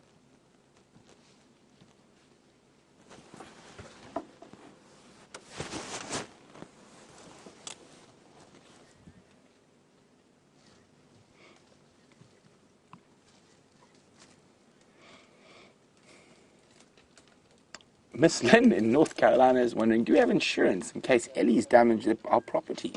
I don't know, do we, Brian? I'm not 100% sure. Yes. Oh, see, she's been... Look at that. This female has been annoyed by the bigger bull. Now, the thought of a second young bull around her is just too much. So she just chased that young bull, not even 4 or 5 feet from the front of our car. Wow, that was very cool. See how she bashed the tree to be more impressive. And now she's going to break that massive branch of the weeping wattle down.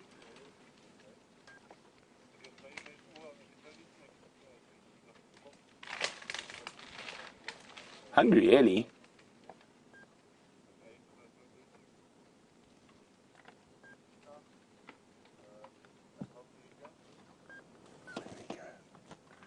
There's the scolded one. Oh, shame. The reason female elephants don't like bulls, particularly of that age, when they're still a bit smaller than them hanging around, is that their hormone levels are going crazy, and they often cause a lot of havoc, especially with their young babies and stuff. Oh, chasing impala for fun. There we go. That's an elephant having fun. Let's chase an impala. The impala doesn't look too perturbed. I think they know they're quite fleet of foot and be able to escape from those ellies. Now, quite often what will happen now is the elephant will tend to feed and then turn around and charge again, but it doesn't look like it this time. Oh.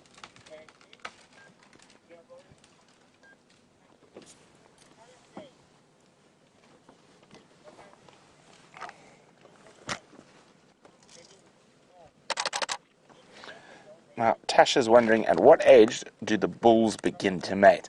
So they reach puberty or sexual maturity at about 14 years old, but they are only able to mate once they get to about 30, and that's just because of pure competition. The bigger bulls will not let the younger bulls mate till about that age, so only when they're over 30 are they big enough and strong enough to compete for females. Oh, I think we might see the next big branch. There we go. Watch this.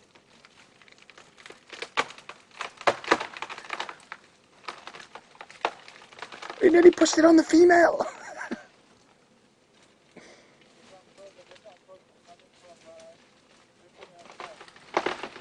Oh, it's going to land on the female's head.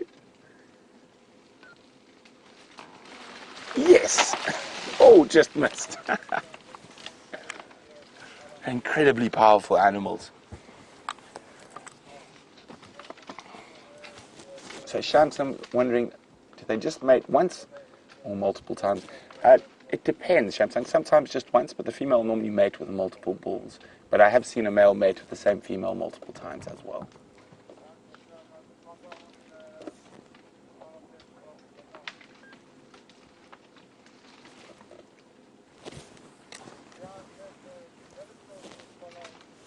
Munching. Let's try and get a little bit of a better view. Oh, keep an eye on that little one at the back there, Brian. I think it looked like it was stalking impala again. Oh, look at that. Elephants in beautiful golden light. And our shadow. Now, of course, it is very fitting that we sit here and spend time with elephants on World Elephant Day. Now, another World Elephant Day quiz for everyone out there. How much dung can an elephant bull produce in a day? How much dung can an elephant bull produce in a day? We see how much they can eat, so obviously there have to be quite a lot of leavings. If you know that answer, send your answers through to questions@wildearth.tv or use the hashtag #SafariLive on Twitter. How much dung can an elephant produce in a day?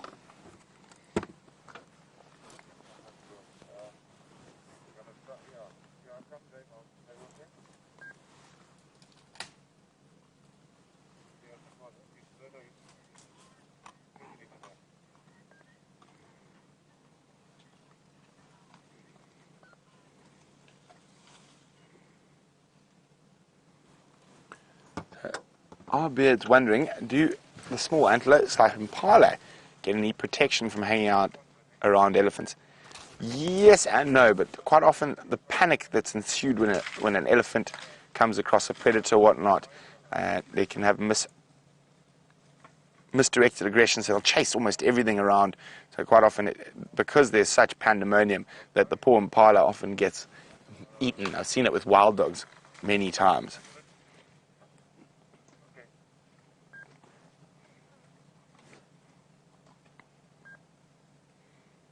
Isn't that just lovely light, Brian?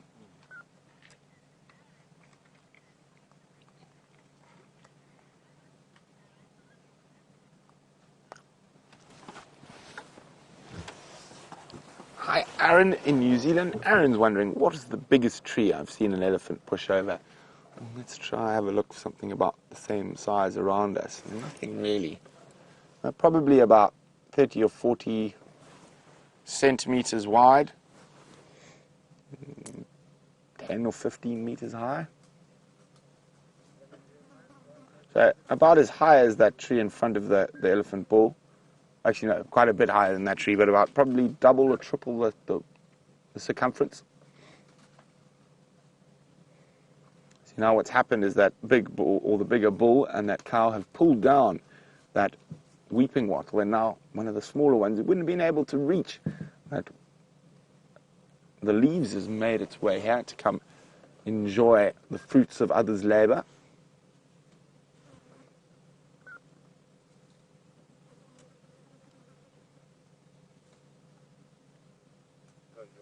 It is just such a peaceful thing, sitting and spending time with elephants.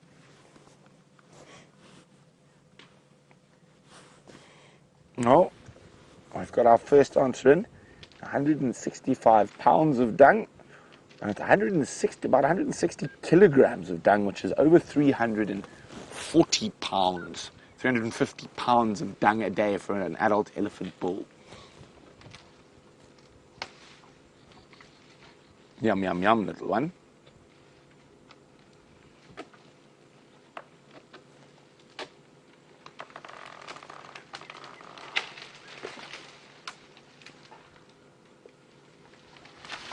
Oh, there you go. He's taking the whole branch with him.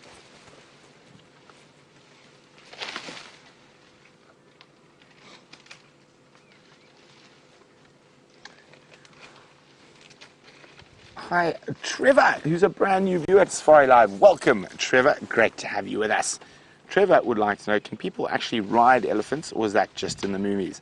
It is possible, Trevor, but unfortunately, to get an elephant tame enough for a human being to ride it, you have to treat them very badly. So you have to make that massive animal petrified of you. So it's not a good thing to ride elephants. The ways to train an elephant involve very cruel methods from a young age. Mahout sticks, sharpened sticks that they stab under their feet or into their toes, or hooks that they hook behind their ears, and so it's not very nice. Elephants are best left doing exactly what these ones are doing, munching away and completely wild.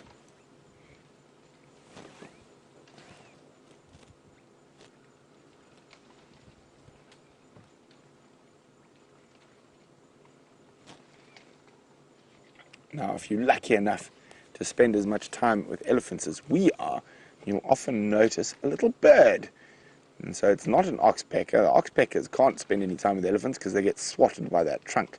But there we go, the forked-tailed drongo, one of the flycatcher species and an incredible opportunist.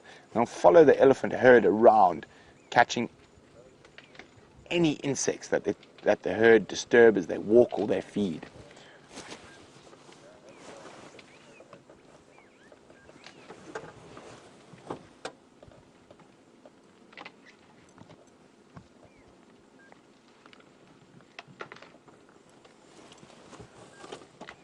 Now you can see he's going to twist that branch in his mouth to remove the bark where the nutrients lie. Oh, he's done with that one. Or is he just finding a new spot?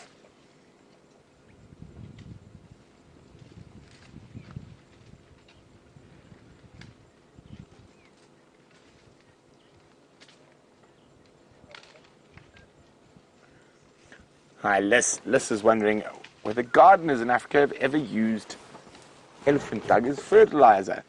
Yes, they have, including my mother.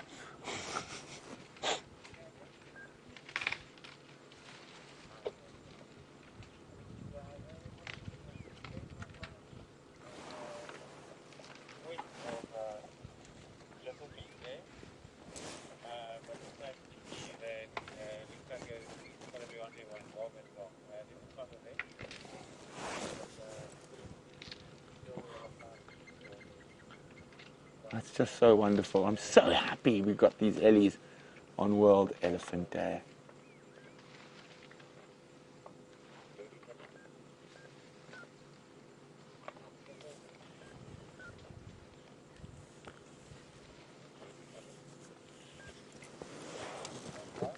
Kawai's wondering, do wild elephants eat peanuts? In some parts of Africa where they raid peanut farmers, and the peanut farmers don't like elephants very much, but they would if they found them, but there are no indigenous growing peanuts in this area. And here comes a little an even smaller one, about 2 years. Oh, she might break, she's going to break the branch again. There we go.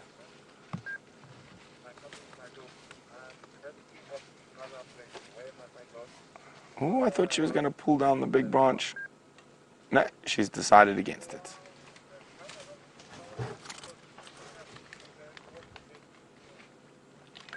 Oh, here we go. Maybe it's a bit too... Oh, it shouldn't be too big for her. Oh, here comes trouble. Hello, little monster.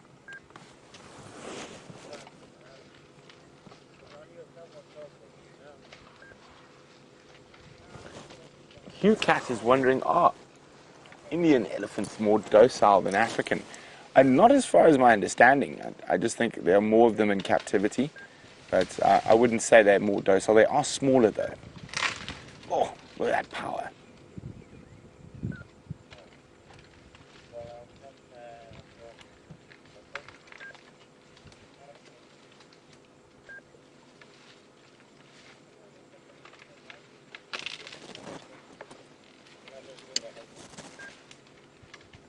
Absolutely demolishing that weeping wattle. Now, in a non-drought year, it's not a tree you would see the elephants eat too often. But because it's one of the only evergreens left, they're taking advantage of it.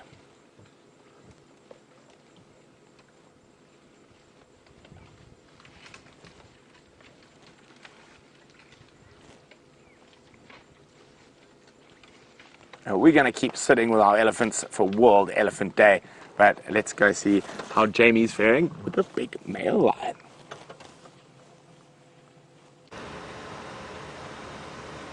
And what a lovely way to spend the afternoon, but with elephants on World Elephant Day. I've gone in completely the wrong direction, so bear with me. Sorry, everybody. I've left the lion for now. There are lots and lots of people that would like to come and see him. And now we have to toss up between whether or not we try and get back towards Tingana. It sounds as though he hasn't left his spot right up in the tree. Or if we return to the male lion and see what he's up to throughout, or as evening starts to draw in.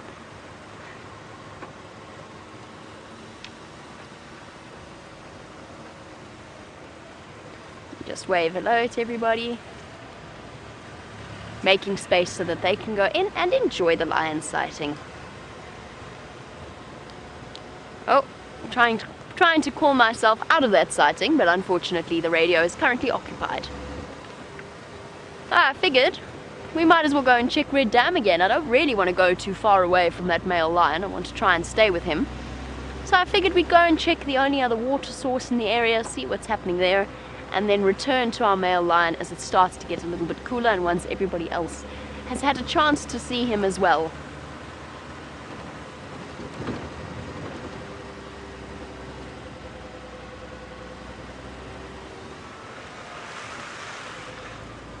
And speaking of course of water, and the question that immediately jumps to everybody's mind, we've got lion tracks there. Female leopard, I think that might have been the one that Brent was tracking. Sorry, VM's just picked up on female leopard tracks. Let's just go and double check. And then we'll come back to the question that we have on the subject of the drought. I wish I was taller sometimes, I really do. I have no idea what VM's looking at. Okay, perfect. Alright. I 100% trust VM's assessment. He says they're not looking very fresh. And I am sold on that. Right, sorry, to Lisa's question, which is, are there any predictions as to when this drought will end? Our rainy season should start in around October. October, November is usually when we get the first big rains. October is, even on a normal year, usually quite a brutal month out here. It's when it starts to get exceptionally hot. It's after the long months of the natural dry season, because naturally we don't have any we don't have much rain in winter as it is. October is going to be particularly bad this year, I feel. Now that we've had we didn't even have a proper rainy season, and now we're coming out of our dry season as well. And the temperatures also tend to skyrocket well over 30 degrees centigrade, so 86 Fahrenheit, and stay in that region. I don't know when the drought is going to end. I don't think anybody knows. There are some that are predicting there's about a 50% chance that we're actually going to have some enormous rain in November and December, but we'll just have to wait and see if that does actually happen. On our lovely World Elephant Day, let's go back to our elephants and watch a tender scene between mom and calf.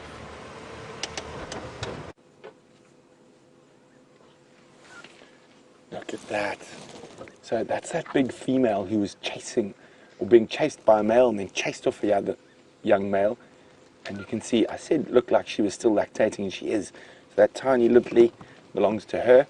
We're not so tiny, probably 2.5 years old or so, having a good drink.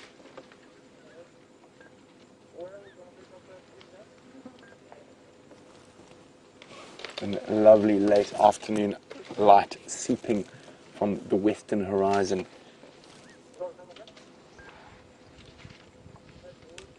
Now, mom's moving off with baby in tow. Oh, she's found something on the way. A little snack. What is she feeding on there? Looks like an acacia.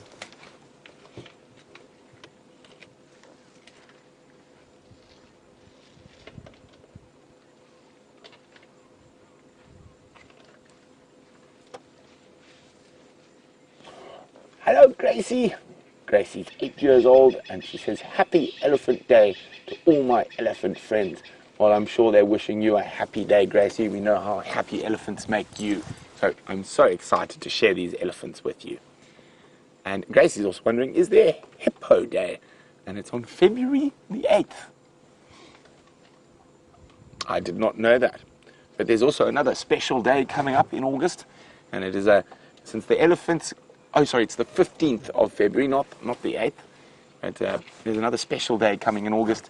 And since the elephant's got a day, the lion's got a day, and the hippo even gets a day. And we've decided that the killer bees need a day, and we've decided the date is the 28th of August, which also happens to be International Bow Tie Day. So the killer bees will be in bow ties, causing all sorts of shenanigans with the letter B on the killer bee day. Hello, mister, you're going to come have a look at us. What you might do is move that dead branch to get to some of the grass that might be hiding underneath it. Or you can just sneak his trunk through. No. Okay. Here we go. See, you're moving the dead branch. There's some grass that's managed to survive out of the other animal's reach under the dead thorny branch. But thorns mean nothing to an elephant.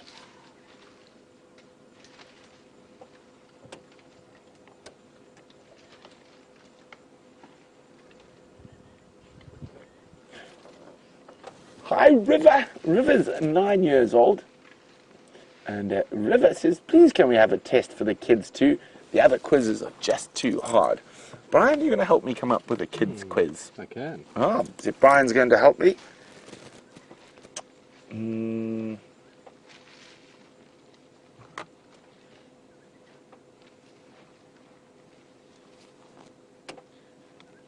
I know. Should we do a... Oh, here we go. I'll be with you in a second. It looks like you might push down that... I was thinking about pushing down that cluster leaf. And he decided to have a patch of grass at the bottom instead. Thinking about it. Are you going to push over another tree for us, big boy? Oh, there we go. There's mischief in that walk, and you can see the female reacts immediately, trying to get away from him.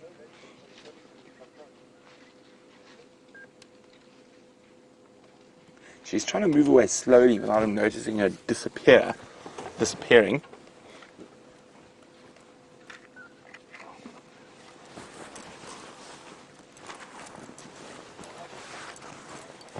If you hear, so River would like a kiddie's test. Okay, River, coming at you. What do you think, Brian? Any ideas? I think I know. River, how did an elephant get its long trunk? So this is a kid's test. How did an elephant get its long trunk? And I'm hoping a lot of you out there have read Rudyard Kipling's Just So stories. How did an elephant get its long trunk? So there we go for the kids. So help the kids send their answers through to questions at wildearth.tv or hashtag Safari Live on Twitter.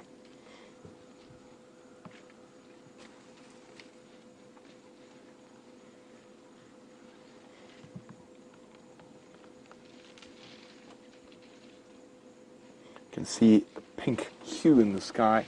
The sun has actually disappeared behind our western horizon, and the temperature dropped so suddenly. It's quite chilly all of a sudden.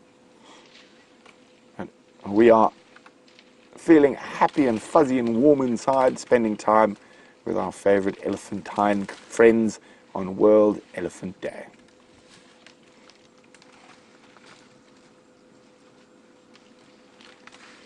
Well, I know Jamie's been checking all around Arathusa, so let's go see if she's found anything at Red Dam.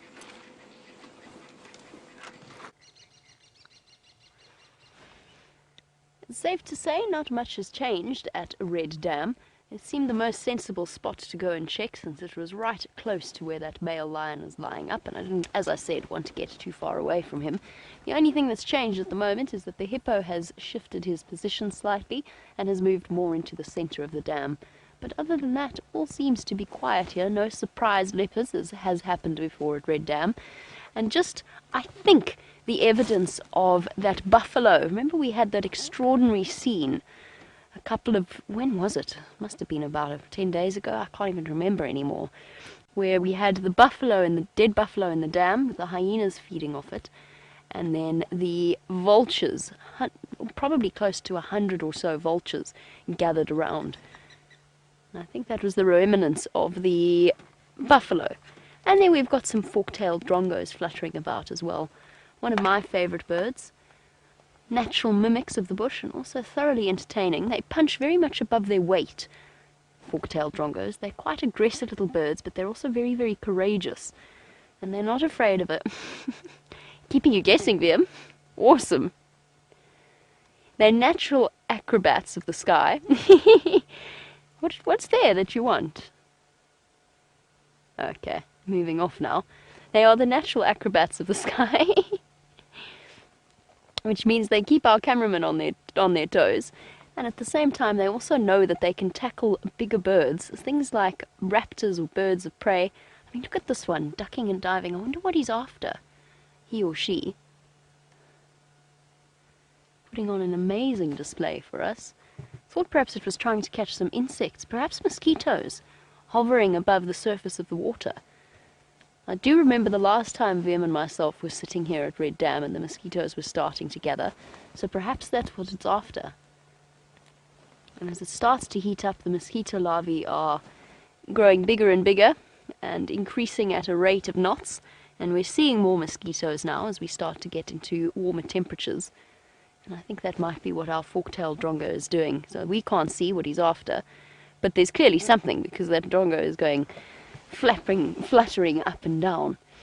I've just got an update on Tingana. He's now moved off the tree and is lying at the base of the tree, which means that for us, unfortunately, even if we were to go back there, we probably wouldn't be able to see terribly much of him. So I'm going to keep listening to the Game Drive comms, and if he does decide to move closer onto Arathusa, perhaps come and have a drink, then I'll be one of the first to know, and we'll come straight back to this area. But for now, we're going to slowly trundle back towards that male lion. The sun has set, and things are starting to calm down. Check your mic. My mic doesn't want to behave today. Is that better? VM says that I must just check my mic. I don't know what's going on. It seems to be okay. All okay on my side. Our dispatch griffin, speaking of waterholes, dams and pans, again, something that we often take for granted and we don't always explain to our newer viewers. There is a difference. This is just by the way, this is Red Dam. Red Dam is in fact pumped. So this water is brought up from underground and pumped for the animals to come and drink because we are in such a drastic situation with the drought. A pan is made, well, it's a difficult one because it can be man-made as well, but a pan is generally smaller than a dam and a lot of the time is a natural thing. So Brent was showing you a mud wallow at the start of the sunset safari, and what often happens is warthogs rub themselves in the mud, then buffalo come along and make it bigger, and rhino and elephant make it even bigger. And then you get to the point where it fills up naturally with water during the summer months, and that becomes a natural pan. But it's slightly smaller than a dam. Both of those things we would refer to as water holes, although generally the dams are more of a water hole than the muddy pans are. Galago pan and Voyatella pan are both artificial. The ones near the lodges, those are both artificial. However, they are, because of their size, we refer to them as a pan. So there you go, just a little bit of an explanation behind our different usage and different terms. While we trundle slowly back towards the line, find out if there's now space for us to rejoin that sighting, let's head back to Brent and his pachyderms.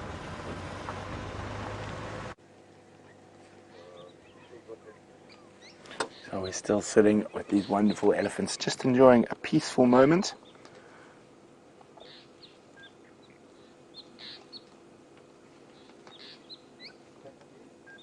Absolutely incredible creatures.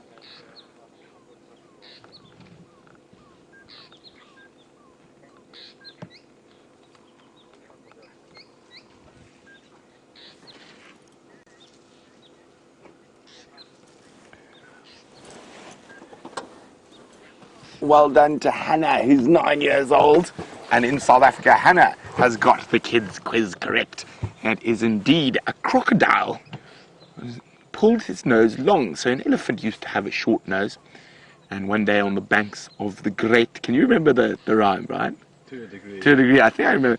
On the banks of the great grey, green, greasy Limpopo, all beset with fever trees. And they went down for a drink. And the baby, the little elephant, got his nose bitten by a crocodile, and he pulled and he pulled and he pulled, and to get away, his nose became long. So that's how they got their longer nose. And I must say, the Just So stories are incredible, wonderful collections of kids' stories about Africa by Rudyard Kipling. Look at that incredible strength. I mean, almost no effort whatsoever. Just to get us into a bit of a better spot where he's not hiding behind a tree.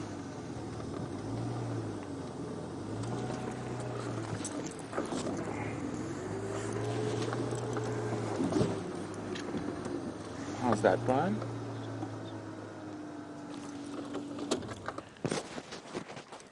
Oh, monkey's alarm calling at Philemon's Dip. So we are going to leave our pachyderm friends. I think it could be Queen Karula in that area. Bye, Ellies. Happy World Elephant Day. We'll see you later.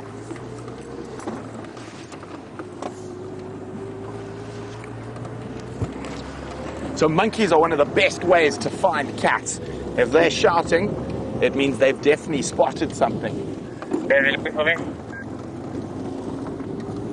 Be careful, Impala.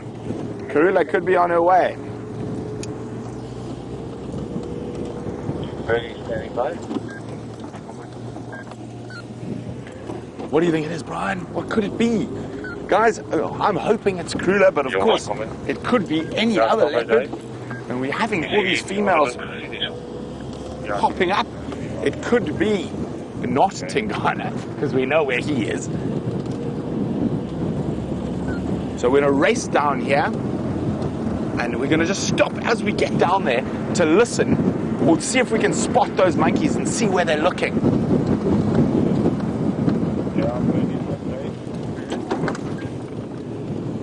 Okay. It sounded like a round weaver's nest somewhere. There could be another male lion. It could be the Nkahoma ladies on the hunt. But it's almost certainly a big cat. I'm having a shut down here. Yours is place. Okay, so you're looking. There they are. where they're looking. Top of the tree.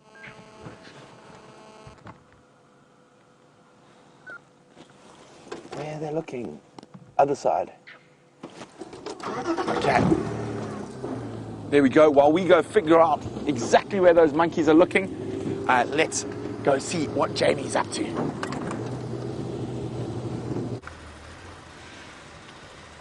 While Brent races off to see what those monkeys have spotted, we have arrived at our male lion, and I'm very glad that we arrived when we did arrive, because it seems as though he's been left all alone, and it's a good thing that he hasn't moved away, because he would have proven to be, or he might have proved to be, relatively difficult to find once again. But here he is, still lying up, looking thoroughly peaceful.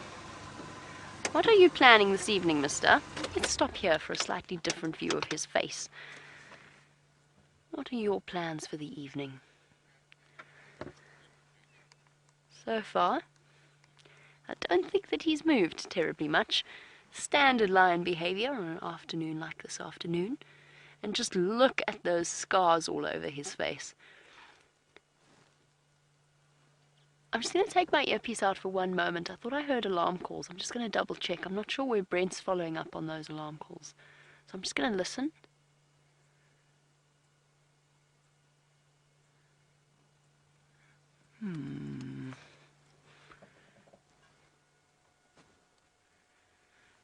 I hear something, but it's not alarm calls. Might have been a vehicle or vehicle noise. No, it's all gone quiet. Okay, false alarm. I thought that I did hear something. Pop my earpiece back in so that I can hear all of your wonderful questions. We were in the process, or I was busy talking about how beautifully battle-scarred he is. And I always think it makes the male lion look so incredibly interesting. There are stories behind every scar and every cut. And he gives us a really nice opportunity to, first of all, examine the color variation that's happening just on his face and on his mane. He's starting to go, the manes of all of the Birmingham boys are starting to go slightly darker now. There is a noticeable difference, there's a huge difference between when they first arrived and now. And I'd actually love to get hold of some of the screenshots. I must go back and look for screenshots of each of them, sort of a before and after. Those first days when they arrived, all clean and no scars and beautiful blonde manes, very pretty lions, to the way that they look now, which is older, wiser, and with a lot of experience and stories to tell. And it might be very interesting to actually have a look at the before and the after. Now I found, as social media has been doing, I found somebody's screenshot from a year ago popped up on my Facebook, as social media does, with the Matimba male lions. A year ago, or just over a year ago now. And it seems like so much has happened since that tumultuous time. There he's got a bit of a fresh scar on the right-hand side, or the sort of the top part of his nose. Slightly fresher than the others, and I think that may well have been from the other morning. I seem to remember one of the male lions came out with an injury there. And just an update, we know that one of them moved around. There were three of them with us yesterday morning. One of them is now here. The other is on Mala Cheetah Plains boundary, so around there. And then there's some more separated somewhere off on either on Djuma or on Buffelshoek. So they are really incredibly spread out. He is basically on the western fringes of their territory. The other is all the way on the eastern fringes, and then the other two somewhere in between. So it's exactly what we were talking about before in terms of the level that they've been separated. And I'm sure at some point, I'm being hopeful now, at some point he is going to give us a display of a lion's roar. And we spoke about the fact that it wakes us up at night and that we're not complaining, but there's nothing more spectacular than having a lion calling right next to your vehicle. The sound travels through you. The bottom of the car vibrates, your chest vibrates. And whenever I had guests with me and we had a male lion doing that next to a vehicle, roaring next to a vehicle, I used to make them turn off all of their lights. And one of my guests, who has since become a very good friend, her very first experience with that We turned off all the lights, and the next thing I knew, she'd moved from the passenger seat, which was closer to the lion, to basically sitting in my lap out of sheer terror. But at the same time, she then went home, packed up, sold her business, and came back out here and is now living in South Africa. So part of that definitely had an effect on her life, a major, an enormous effect on her life.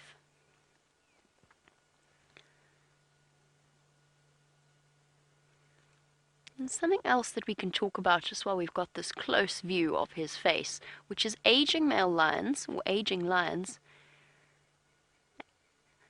And it will start to answer Tasha's question, but before we get on to that, have a look at the black line of his mouth. So aging lions, one of the things that starts to happen once they reach about 7 or 8 years old, and you'll see it on the Matimba males, but not so much on the Birmingham boys, is that they start to droop. They get jowly, I think is probably the best way to describe it. They lose elasticity, so that black bit at the bottom starts to sort of get floppy and loose. Now we're looking at his nose, which is also darkened. Oh, excuse me. Which also darkens with age in most lions, although it is possible to have a lion whose nose doesn't change color completely. Oh, excuse me. Lost my voice there for a second. Noses start to darken with age, but as I said, you will occasionally get a lion with a pink nose throughout their entire lives. And then, of course, we get to the mane and the growth of the mane. And Tasha wanted to know at what age will a male lion's mane start to darken. The answer is it's not defined. So it depends, first of all, on the area that they're in, and it depends, secondly, which is connected to their genetics. In certain areas, male lions' manes grow faster and darken faster. In this particular area, it seems as though, at least for the Birmingham boys with their genetic stock, that it was around 5.5 that their manes have started to properly darken. Oh my goodness, we have a head up. What have you seen, boy? Or heard, perhaps?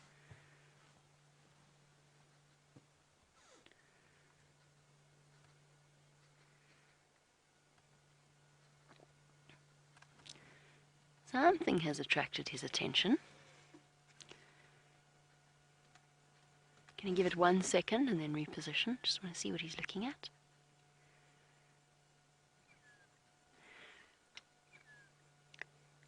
Amazing how they go from fast asleep to intently focused in a split second. What's there, boy? He might even be hearing roars that I can't hear with my human ears. It's distinctly possible, of course, because his hearing is so much better than ours. And it's starting to get a bit darker and a bit cooler. Hopefully he will decide to start to move. Oh, we've got a very good sign. We've got a yawn. Now, generally, when lions start to yawn. Okay, we're going this way, are we? Fair enough.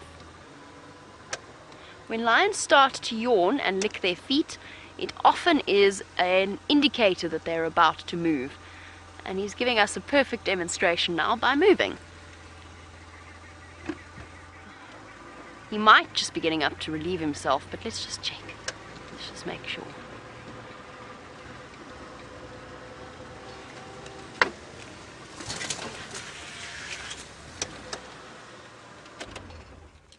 That is magnificent. I'm stopping here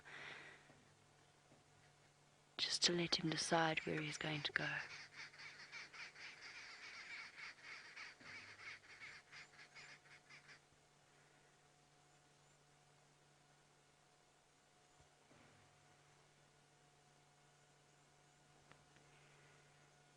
Intense, that look.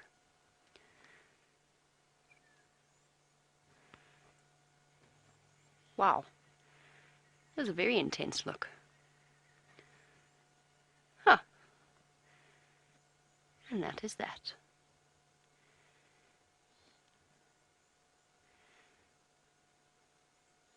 Isn't he absolutely stunning?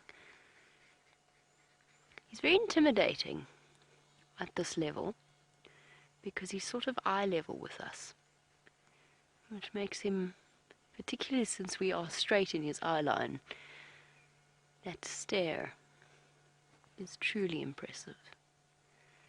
And he's not giving me looking down on the ground.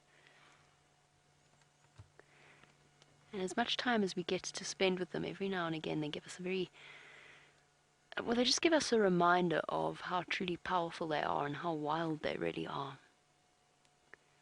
And that look was one such example, staring straight into my eyes. And eye contact is important with animals.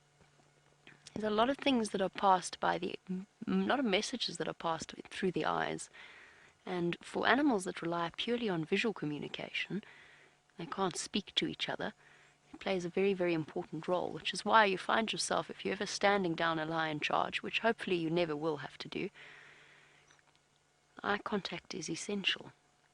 But it's an incredible feeling when they're staring right into your eyes. There is an intensity about that I cannot begin to describe.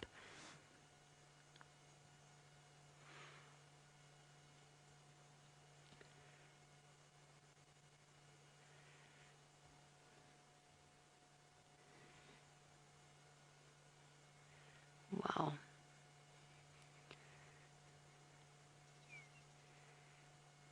How is that?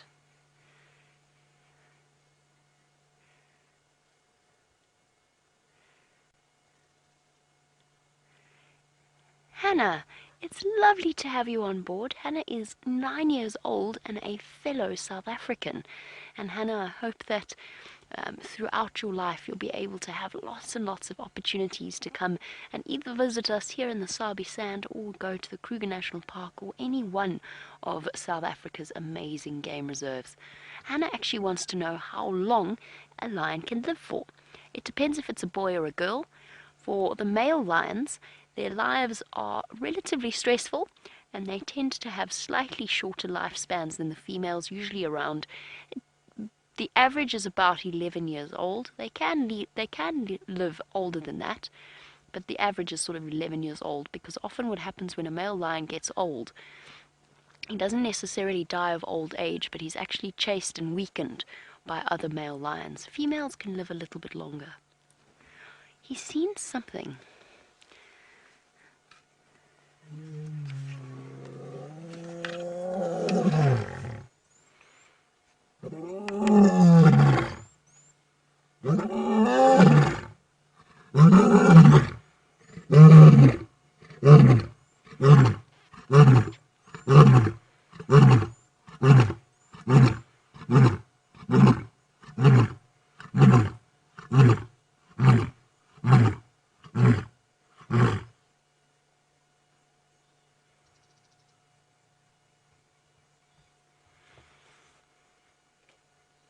Awesome.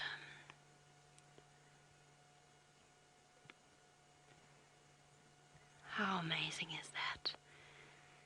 Sorry, Hannah, your question got interrupted, but that was absolutely amazing.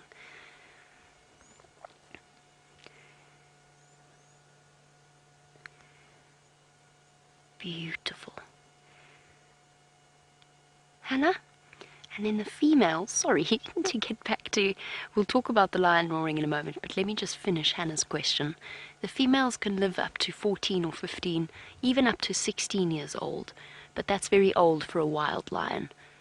Well, most lions, of course, in captivity will live a little bit longer, but our wild lions have tough lives that they lead. I'm going to reposition. And I'm actually going to go just a little bit around so that we can get a nice view fully of him. And also so that I'm less, I don't know, he's just giving me, his tail's not thrashing. Just the way that he's looking at us suggests to me that he would prefer it if we just repositioned ever so slightly. He might even give us another roar, so I'm going to do it quickly. But while we do, let's go over to Brent quickly. So we were close to where those monkeys were alarming, and we got here really quickly. But it's just this really difficult time of the day to spot something. And we're searching around here. It's too light for a spotlight, too dark for good normal vision. And the monkeys are generally looking in this direction, so we're going to keep going up Rebecca's rod. And sometimes the monkeys can see them from hundreds of meters away. I haven't seen any tracks yet either. I'm really sure it must have been a leopard in the area, more than likely Karula. Gives us something to look for on the sunrise safari. Unless we find it in the next few minutes. But I think since it's World Elephant Day, it's time to show you some incredible things. So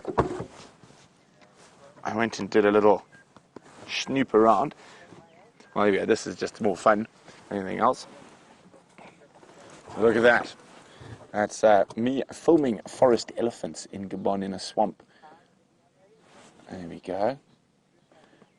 And one last picture before we head back to that line. I wanted to show you the largest elephant tusks ever recorded, and they were from Tanzania. But there we go, look at that. So over 10 feet long, weighing 250 pounds. This one, and about 240 the other one. There we go. Amazing animals, elephants. But speaking of other amazing animals, and from Brian and myself on Elephant Day, let's go back to a male lion on the move.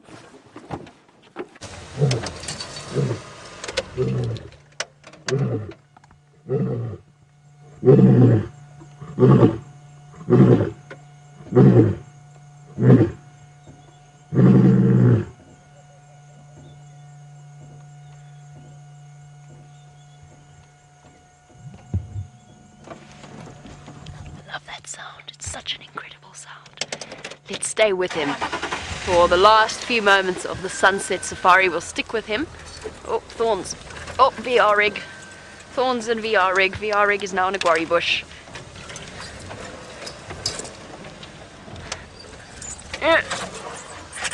Thorns, guarri bush. Thorns, guarri bush. There we go.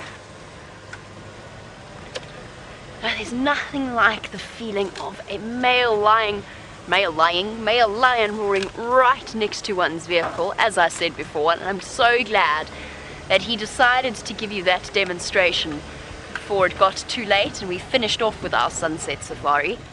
This, of course, is why throughout the year we change the times of our safaris to match the sunrise and the sunset, because it's the best time to view these incredible animals when they're at their most active.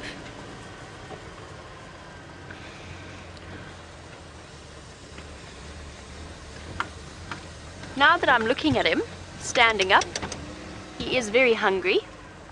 He hasn't eaten in a while.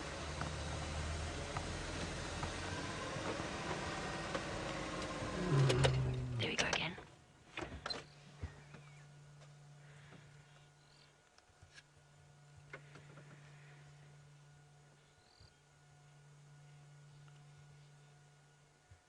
Come on, boy. One more. Contact call.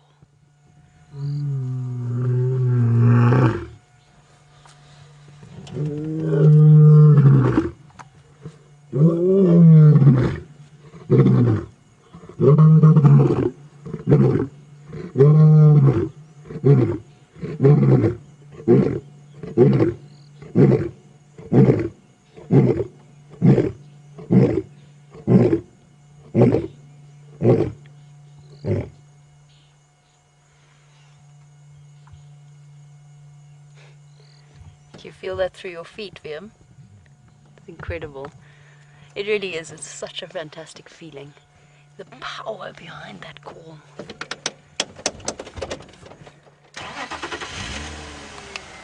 Let's take the light down for now.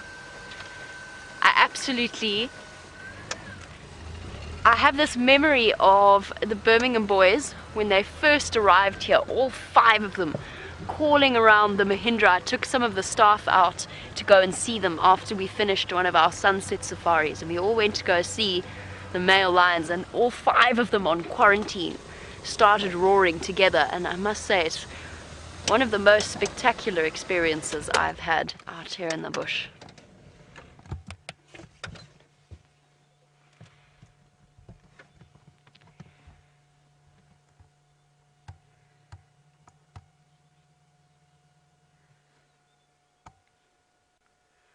waiting patiently for the response of the other lions, whether it be females or males. And those first few soft calls were contact calls before the full-bodied roar came out. It's almost like a warm-up session before releasing the real thing.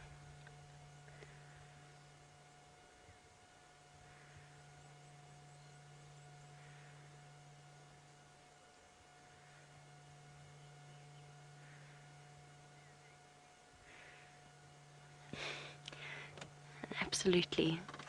It does give one chills to hear something like that. It never gets old. So yes, perhaps this male will wake us up tonight with his calls. I don't think we will begrudge him that, though. It's a magical sound. There is nothing else on earth that is like it.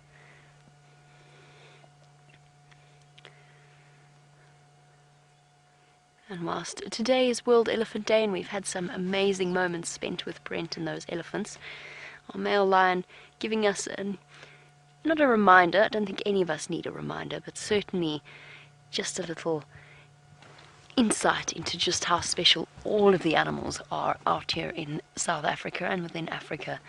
The wildlife is simply outstanding, and that applies across the globe. But for us, our passion is here in the African bush. To spend it with a male lion for the last few moments is truly special. Come on, boy. Got 2 minutes. 2 minutes to give us one more call. Come on. You can see the focus that he's looking off into the distance, waiting to hear back. That was the sort of human equivalent of a missed call. Now he's waiting for somebody to answer him.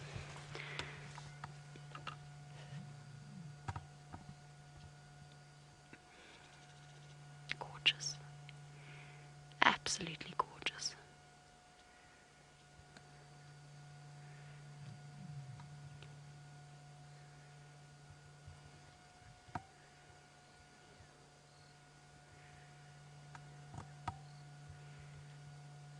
The grace and the power of that body.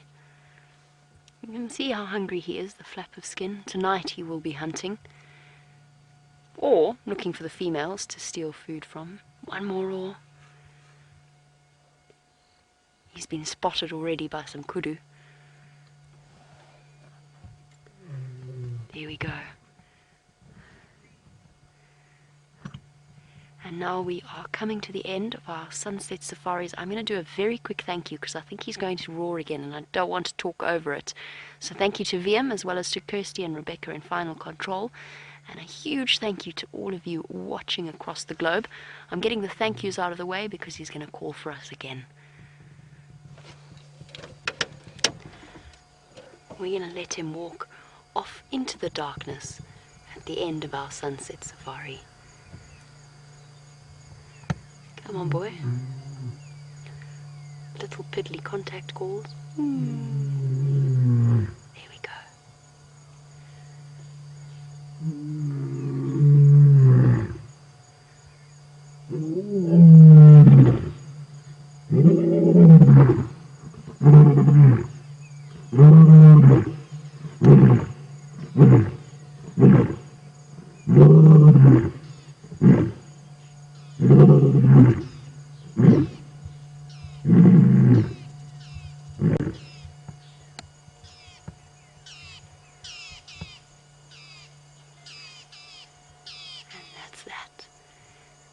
An end of another stunning sunset safari. A beautiful evening out here in the African bush, and a wonderful way to end off another day. We'll see you tomorrow on the sunrise safari, but for now, goodbye and farewell, and I hope that you had a marvelous time.